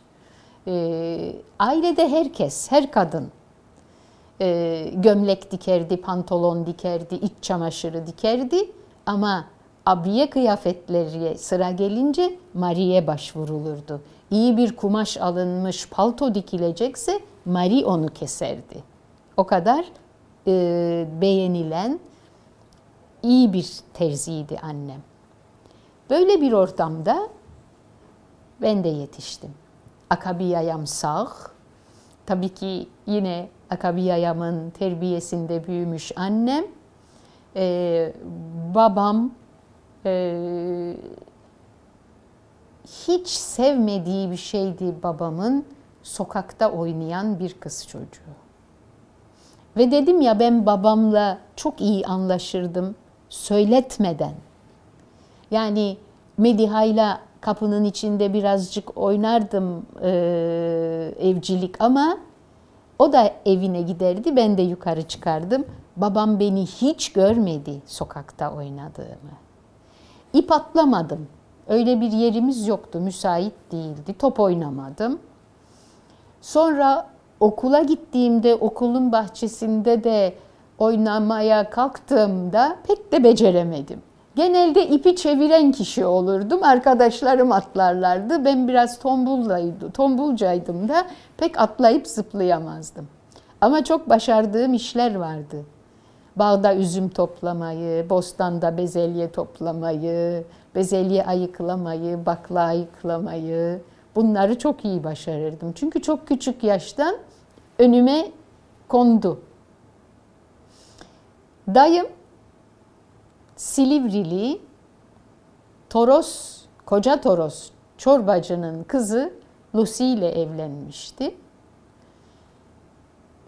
Çorbacı dediğim, Trakya'da ağalara çorbacı derler. Hani çorba dağıtıyor, doyuruyor anlamında çorbacı. Çiftlik ağasıydı. Çok büyük ayçiçek tarlaları, üzüm bağları vardı. Çiftlik evi vardı, bahçesi vardı, ahırı vardı, samanlığı vardı, atları, tavukları, böyle yani tam bir eğlenceli bir Silivri'de evi vardı. Bugün Silivri dendiğinde ürküyorum ben, ürküyorum. Silivri dendiğinde kötü şeyler geliyor aklıma. Ama o kötü şeyler olana kadar Silivri benim için olağanüstü güzel, şiirsel bir yerdi. Şimdi artık olmayan bir üzüm çeşidi vardı. Yapıncak üzümü, kınalı yapıncak denirdi. Çok tatlıydı. Olduğu yerde tüketilirdi. Yolculuk yapamayacak kadar zarif bir üzümdü. Bağdan eve gelene kadar zaten kararabilirdi, yani o kadar olgundu, şeker oranı çok yüksekti. Toros dedemin üzüm bağlarında üzüm topladık, ayçiçek topladık, çocukluğumun oyunlarıydı bunlar. Salyangoz topladık, salyangoz yahnisi pişirdik. Bütün bu işleri kuzenlerimle, abilerimle birlikte hep bir oyun gibi gördüm. Yani benim oyuncaklarım biraz dikiş, biraz peçete kenarı yapmak, biraz bebeklerime öyle bir hırkalar örmek, biraz örgü, biraz tığ tutmak, biraz yün şiş tutmak. Ama çokça da mutfakla ilgili meyve, sebze, haşır neşir olmak, bunlar benim için çok eğlenceliydi. Hala da öyle. Yani uyandığımda hemen gözümü açarım, mutfağa girerim, kahvaltı hazırlarım. Kahvaltı yapmayı çok severim ve bugün ne pişireceğim, ne yapacağım? Eğer o gün bir şey yapmayacaksam bayağı üzülürüm. Hani şimdi kalabalık bir aile olarak yaşıyorum. Çok şükür evlatlarımla birlikte yaşıyorum. Bundan çok mutluyum. Ama mesela gençler bazen eve gelmediklerinde o gece yemek kalıyor ertesi güne. Ertesi gün yine yemek yapmayacağım. O zaman ne yapabilirim? Ya bir hamur işi yapabilirim, ya bir reçel pişirebilirim mevsimlik bir meyveden. Yani yine kendime mutfakta bir iş çıkarıyorum. Demiyorum ki alayım kahvemi, gideyim, oturayım, televizyon seyredeyim veya bir akrabama misafirliğe gideyim. Yok, böyle bir şey hayatım yok. akrabalarıma, kardeşlerime, yeğenlerime gitmem için bir sebep lazım. Onlar diyecekler ki Takvi gel beraber bir işte ne bileyim bir şey yapacağız. O zaman dört nala koşarak gidiyorum. Hele bu bir yemek yapmaksa veya dikişle alakalı bir işse çok severek koşarak gidiyorum. Ama gel oturalım, çay partisi yapalım. Çayı da çok severim, kahveyi de çok severim. Ama sadece çay kahve içmek için ne misafirim olur ne de ben misafirliğe giderim. Yedikule'de tahta bina evde otururken binanın orta katı bizimdi. Orta kat dediğim bir salon, bir de arkada yatak odası vardı. Yatak odası annemle babamın yatak odasıydı. Bronz karyolaları vardı.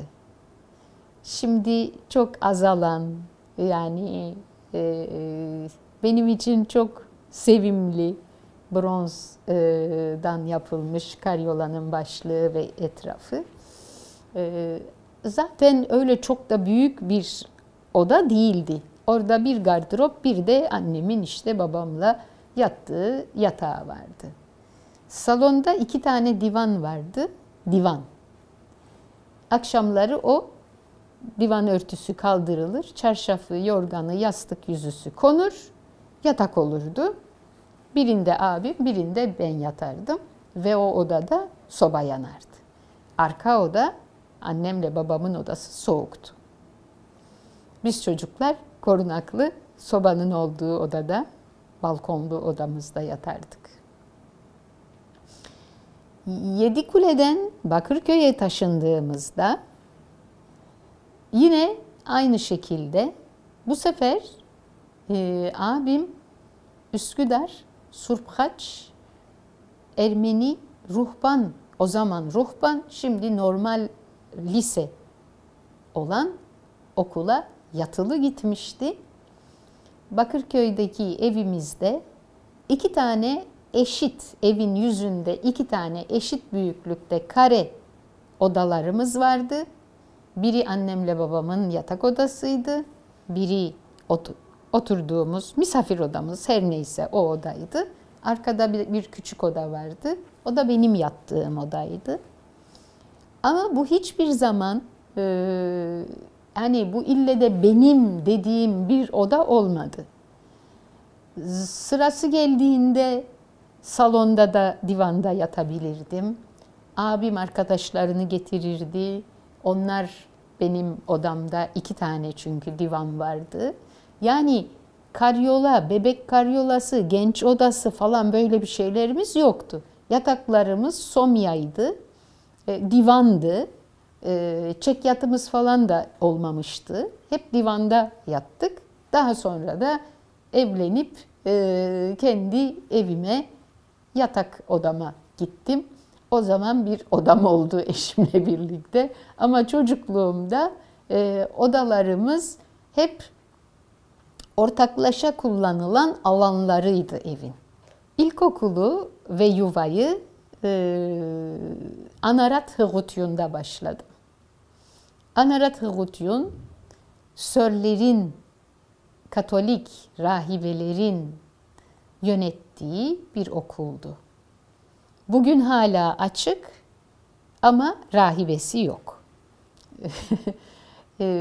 Bizim zamanımızda müdürü, 2 de öğretmeni ve yöneticisi rahibeydi. Sivil öğretmenler de vardı tabii ki. Sadece kızlar vardı. Kız okuluydu. Bugün karma. Çok nadir bir durumdur. Binde bir tane erkek olurdu. O binde bir olanlardan biri de benim abimdi. Tovmasyan ailesi biraz kalabalık olduğu için Yedikule'de, Samatya'da Sörler çok iyi tanıyorlardı. Abimin amcamın kızları da aynı okulda okudukları için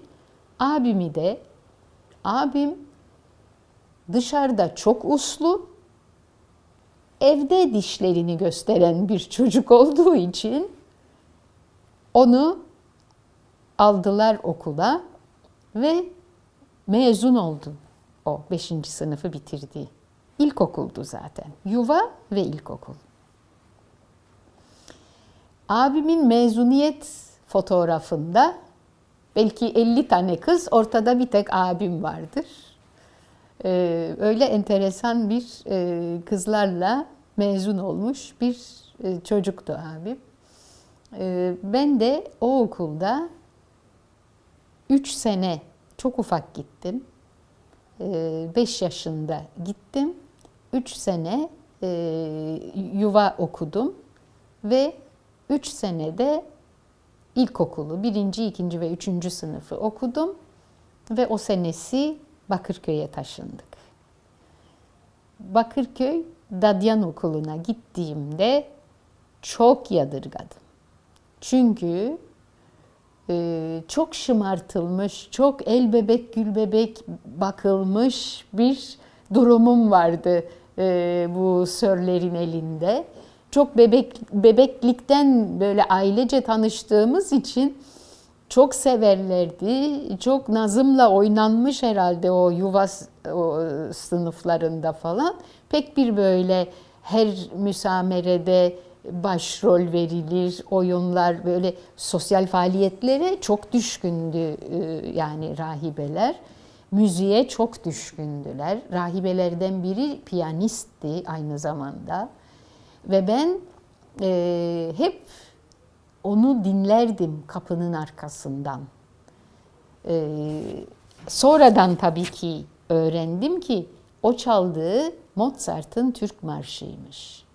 Ve ben Foyacı Şake'den piyano alındığında en büyük hevesim Mozart'ın Türk Marşı'nı çalmaktı. O Sör rahibe Marta'nın çaldığı gibi. Bugün bu saat onun çalışı kulaklarıma işlemiş, çıkmıyor hiç. Ama oldu mu? Olmadı. Neden olmadısına da gelirim. Babam gözünü birini kaybedince ilk masraf kısıntısı kültüre yapıldı ve benim özel piyano derslerim sona erdirildi. Çünkü bizim okullarımız şimdiki bu ülkemizde olan özel okullar gibi özeldir ve cemaatin evlatlarının aidatlarıyla döner. Devletten yardım alamaz. Milli Eğitim Bakanlığı'ndan yardım alamaz. Müdüründen tutun hademesine kadar bütün personelin aylığını, suyunu, elektriğini, yakıtını, her şeyini yönetim kurulu ödemek zorundadır. Bu paraları da velilerden toplar.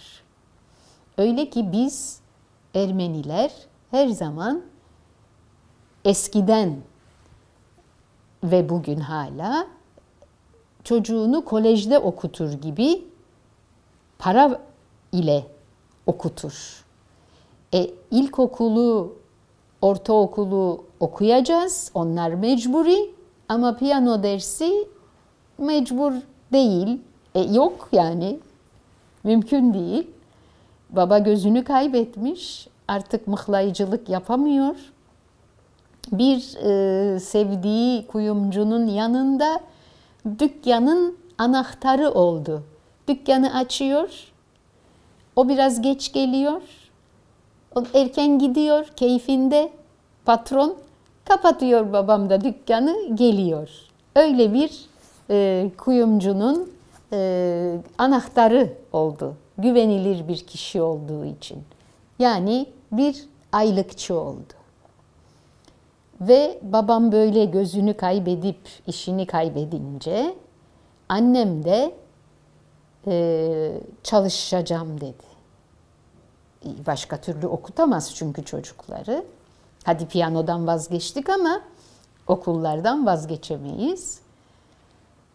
Annem o tarihte ailemizin tek çalışan kadını olarak tarihe geçti.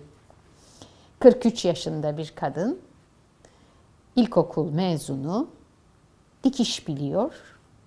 Ne yapabilir? Babamın bir tanıdığının tanıdığı vasıtasıyla Çift Kaplan iç çamaşırları atölyesinde ütücüye ihtiyaç varmış. Yapar mı dediler. Annem de yaparım dedi ve gitti.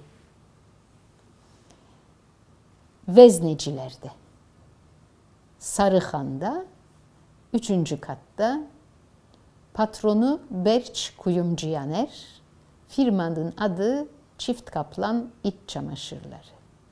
Annem orada ütü tezgahında dikilmiş iç çamaşırları, penye, beyaz, onları ütülüyor. Ütüden sonra prese giriyor, presten sonra naylon torbalara konup kutulanıyor ve perakende satıcılara gidiyor. İşi ütüyle başladı. Ama dikiş bildiği için, makine kullanmayı bildiği için, dikiş makinesi kullanmayı bildiği için öğlen tatillerinde ufak tefek orada genç kızlar çalışıyorlar. Onların çeyizlerine hani bir çarşaftır, bir şeydir dikiyor, ediyor. Öylelikle işte singer makinesine oturuyor, reşme makinesine oturuyor, overlock'a oturuyor derken bütün makineleri kullanıyor. Kızlarla çok iyi bir iletişim içerisinde. Çok seviyorlar annemi. Patron da çok seviyor. 5-6 sene sonra patron işi büyüttü ve annemi ütü, pres, paketleme bölümünün ustabaşısı yaptı. Ütü tezgahından aldı. Annem o şekilde emekli oldu. Çift Kaplan iç çamaşırlarından. Annem ve babamın aldığı, o zaman haftalıktı, aylık değildi, haftalık alırlardı. Daha sonra aylığa dönüştü işler.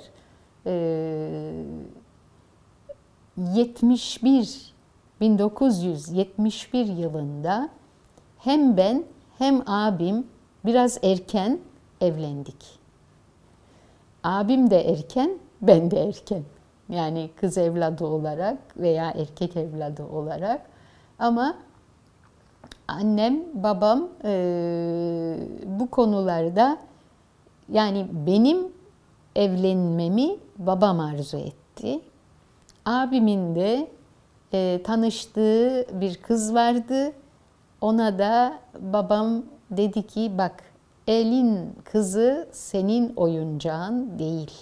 Niyetin varsa biz de aile olarak ortaya çıkalım. O da tamam dedi. O şekilde o da erken yaşta evlilik yoluna girdi. Söz kesildi, nişan yapıldı, düğün yapıldı. 1971'in Mayıs'ında ben evlendim, aralığında da abim evlendi. Yani şöyle söyleyeyim, bizim Bakırköy'deki Bilgi Sokağı'ndaki 60 metrekare evimizden ben çıktım. Piyanomu ve çeyizimi alıp benim yerime abimin nişanlısı geldi. Yani bir Tovmasyan çıktı, bir Tovmasyan geldi. Babam, annem birlikte yaşadılar. Babam 3 yıl sonra öldü. Annem babama göre çok uzun ömürlüydü. Orada çok şanslıyız. 96 yaşında 4 sene önce öldü ve hala abim ve eşi annemin, babamın yatak odasında, mobilyasında, gardırobunda masasında, büfesinde yaşıyorlar. Hiç değiştirmediler. Yedikule'deki mahallemiz Rumluktu. Rumlar çok neşeli, çok eğlenceli insanlardı. O zaman tabii ben çocuktum ama büyüklerim öyle söylerlerdi. Samatya, Kumkapı, Yenikapı Ermeniliktir. Yedikule Rumluktur. Hakikaten de bizim İmrahor Caddesi, Gencağa Sokağı, ara sokaklarda çok Rum yaşardı. O bazı bayram günleri, gece geç vakit kilisede ayinler olur. Yanık mumlarla söndürmeden, kiliseden aldığınız, yaktığınız o mumu söndürmeden eve gelmeniz gerekir. O ışığı eve getirmek bir anlamı vardır. Veya başka karnaval adetlerinde muçina olmak, palyaço olmak gibi böyle hani kızlar erkek olur, erkekler kız olur makyajlar ama biçimsiz, gülünç şeyler yapılır. Komiklik olsun diye, eğlence olsun diye. Böyle çok neşeli, çok patırtılı, şen insanlardı. 6-7 Eylül'den sonra o şenlik bizim sokaktan söndü. Sonra, çok sonra büyüdüğümde onun farkına vardım ki bütün İstanbul şenliğini kaybetmiş, gülmesini kaybetmiş, neşesini kaybetmiş. Yani bu insanların buralardan gitmesi kültürünün, lezzetlerinin, tarihinin, neşesinin pek çok şeyi, anlamı da, tadı da gitmiş. Biz çocuktuk tabii, o zamanlar pek bir şey anlamadık. Ama Madame Fofo gitti, Madame Stelliani gitti.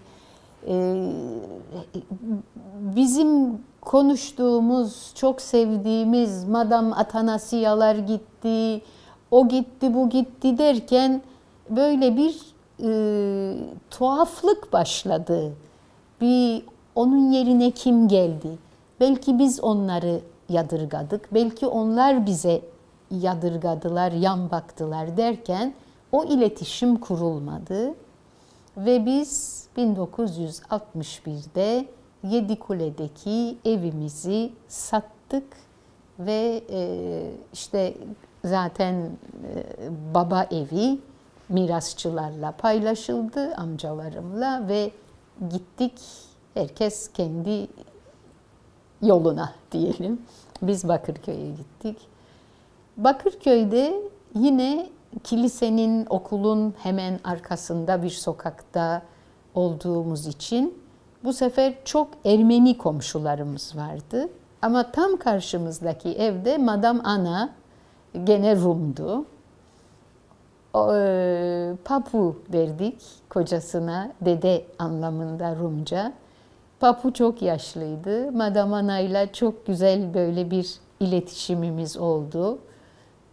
Güzel bir oğlu vardı, evlendirdi, gelini oldu, gelin geldi eve, çocukları oldu. Onlar da gittiler. O evde boşaldı. Bakırköy'de Bilgi Sokağı'nda çok eski evler vardı. Çatıları 1, kapıları 2. Arkada bahçeleri. Böyle tam ortadan simetrik evler. 2 katlı, giriş kapıları bayağı böyle bir basamaklı, sokağa inişi. Öyle ki her akşamüstü evin sahibi bir minder atar, kapıda oturur, gelenle geçenle muhabbet eder, çekirdek çıtlatır, çocukları oynar gözünün önünde. Ama ben hiçbir zaman sokakta oynamadım. Yine Bakırköy'de de ev kızı oldum. Hayatımda hep ev kızı oldum. Hani Ev kedisi derler ya, ben de ev kızıyım. Annem çalışıyordu. Yazları ben ne yapacaktım? Kışın okula gidiyorum, geliyorum. Ufak yaşta elime evin anahtarı verildi. Babam, Kuyumcu Çarşısı erken kapanırdı.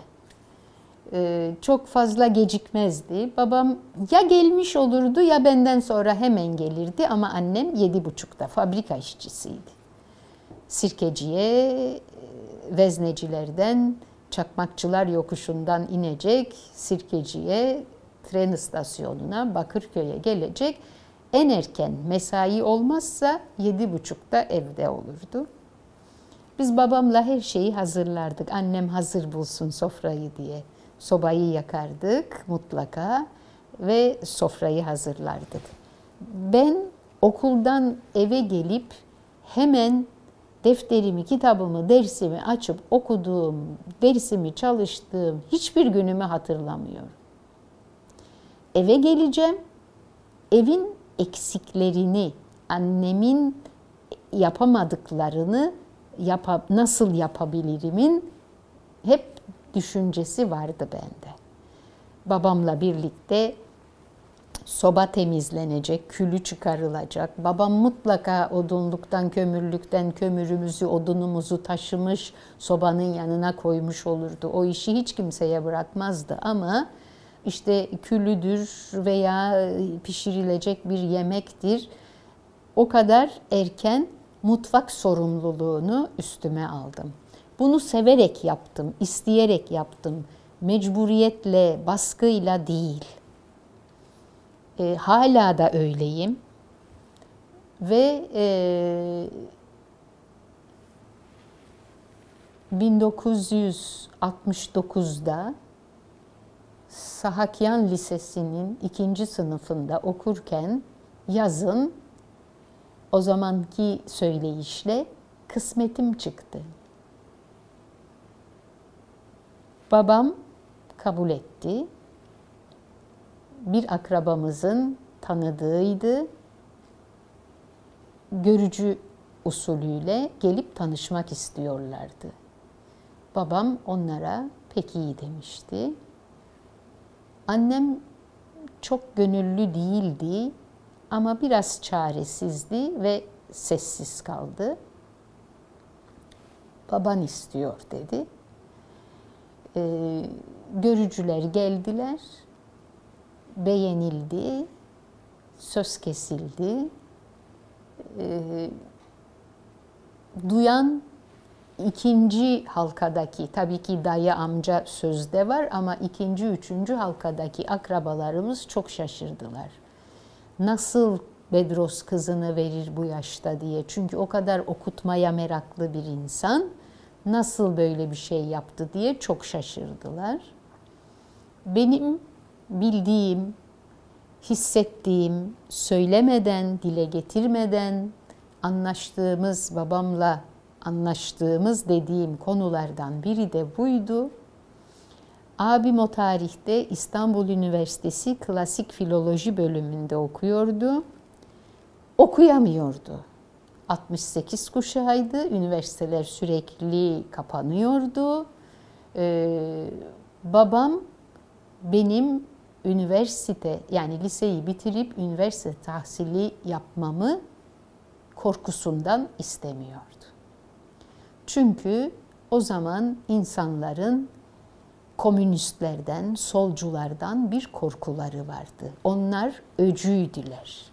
Bizler demokrattık. Babam oldum olası hep Demokrat Partiliydi. Bu yeni bir akım. İşçi, öğrenci ayaklanmaları oluyor. Efendim, sendikalar, böyle kelimeler çıkıyor ortaya. Babam beni bir an önce evlendirip mürvetimi görmek istiyor haline dönüştü arzusu. Okutmayı çok isteyen bir insan olarak fikir değiştirdi korkusundan. Çünkü üniversitelerde durum İstanbul Üniversitesi bütün gençlik hareketleri, polisle karşı karşıya gelmek, jandarmayla karşı karşıya gelmek, İstanbul Üniversitesi babamın uğrak yeri olduğu şu İstanbul'un tam göbeğinde. Her şeyi herkes görüyor, her şeyi herkes duyuyor. Gençler giremiyorlar üniversiteye, üniversiteler çok alt üst olmuş durumda. Henüz daha adını koymadığımız bir olaylar var, bilmediğimiz bir olaylar oluyor. Babam aman bu hani oğlu zatı gitti, her gün nasıl eve gelecek diye korkuyla bekliyoruz oğlumuzu. Ondan sonra bari kızımızı o karışık ortama sokmamak için babam böyle değişti ve değişik bir karar verdi. Ben de hiç karşı çıkmadım. Sivaslı kalabalık bir aileye gelin olarak gittim 1971'de. Okuması uzun sürecek, sonrası daha da ne olacağı belli olmayan bir süreçte abim de evlendi. Ben çıktım o evden, abim geldi, yengem geldi. Bu şekilde yine ev şenlendi diyelim. Benim eğitim hayatım, yani bugün elimde Dadyan Ortaokulu'nun orta halli bir diploması var. Tabii ki sonradan çok sevdim Dadyan Okulu'nu. Önce biraz yadırgadım ama erkek arkadaşları, itiş kakış, bahçede koşmalar etmeler. Ama sonra alıştım. O böyle prenseslerin okulundan şımarık, puf puf bir çocukluktan ben de değiştim. Bugün bu saat çok sevdiğim arkadaşlarımla yine imkan olduğunca buluşup eski günleri yad ediyoruz. 50 yıllık mezuniyetimizin 50. yılında bir grup kurduk ve haberleşiyoruz birbirimizle. Tabii ki İstanbul'da yaşayanlarla ama yurt dışında yaşayanlarla da haberleşmemizi o şimdiki kolaylıklar sağlıyor, WhatsApp gibi.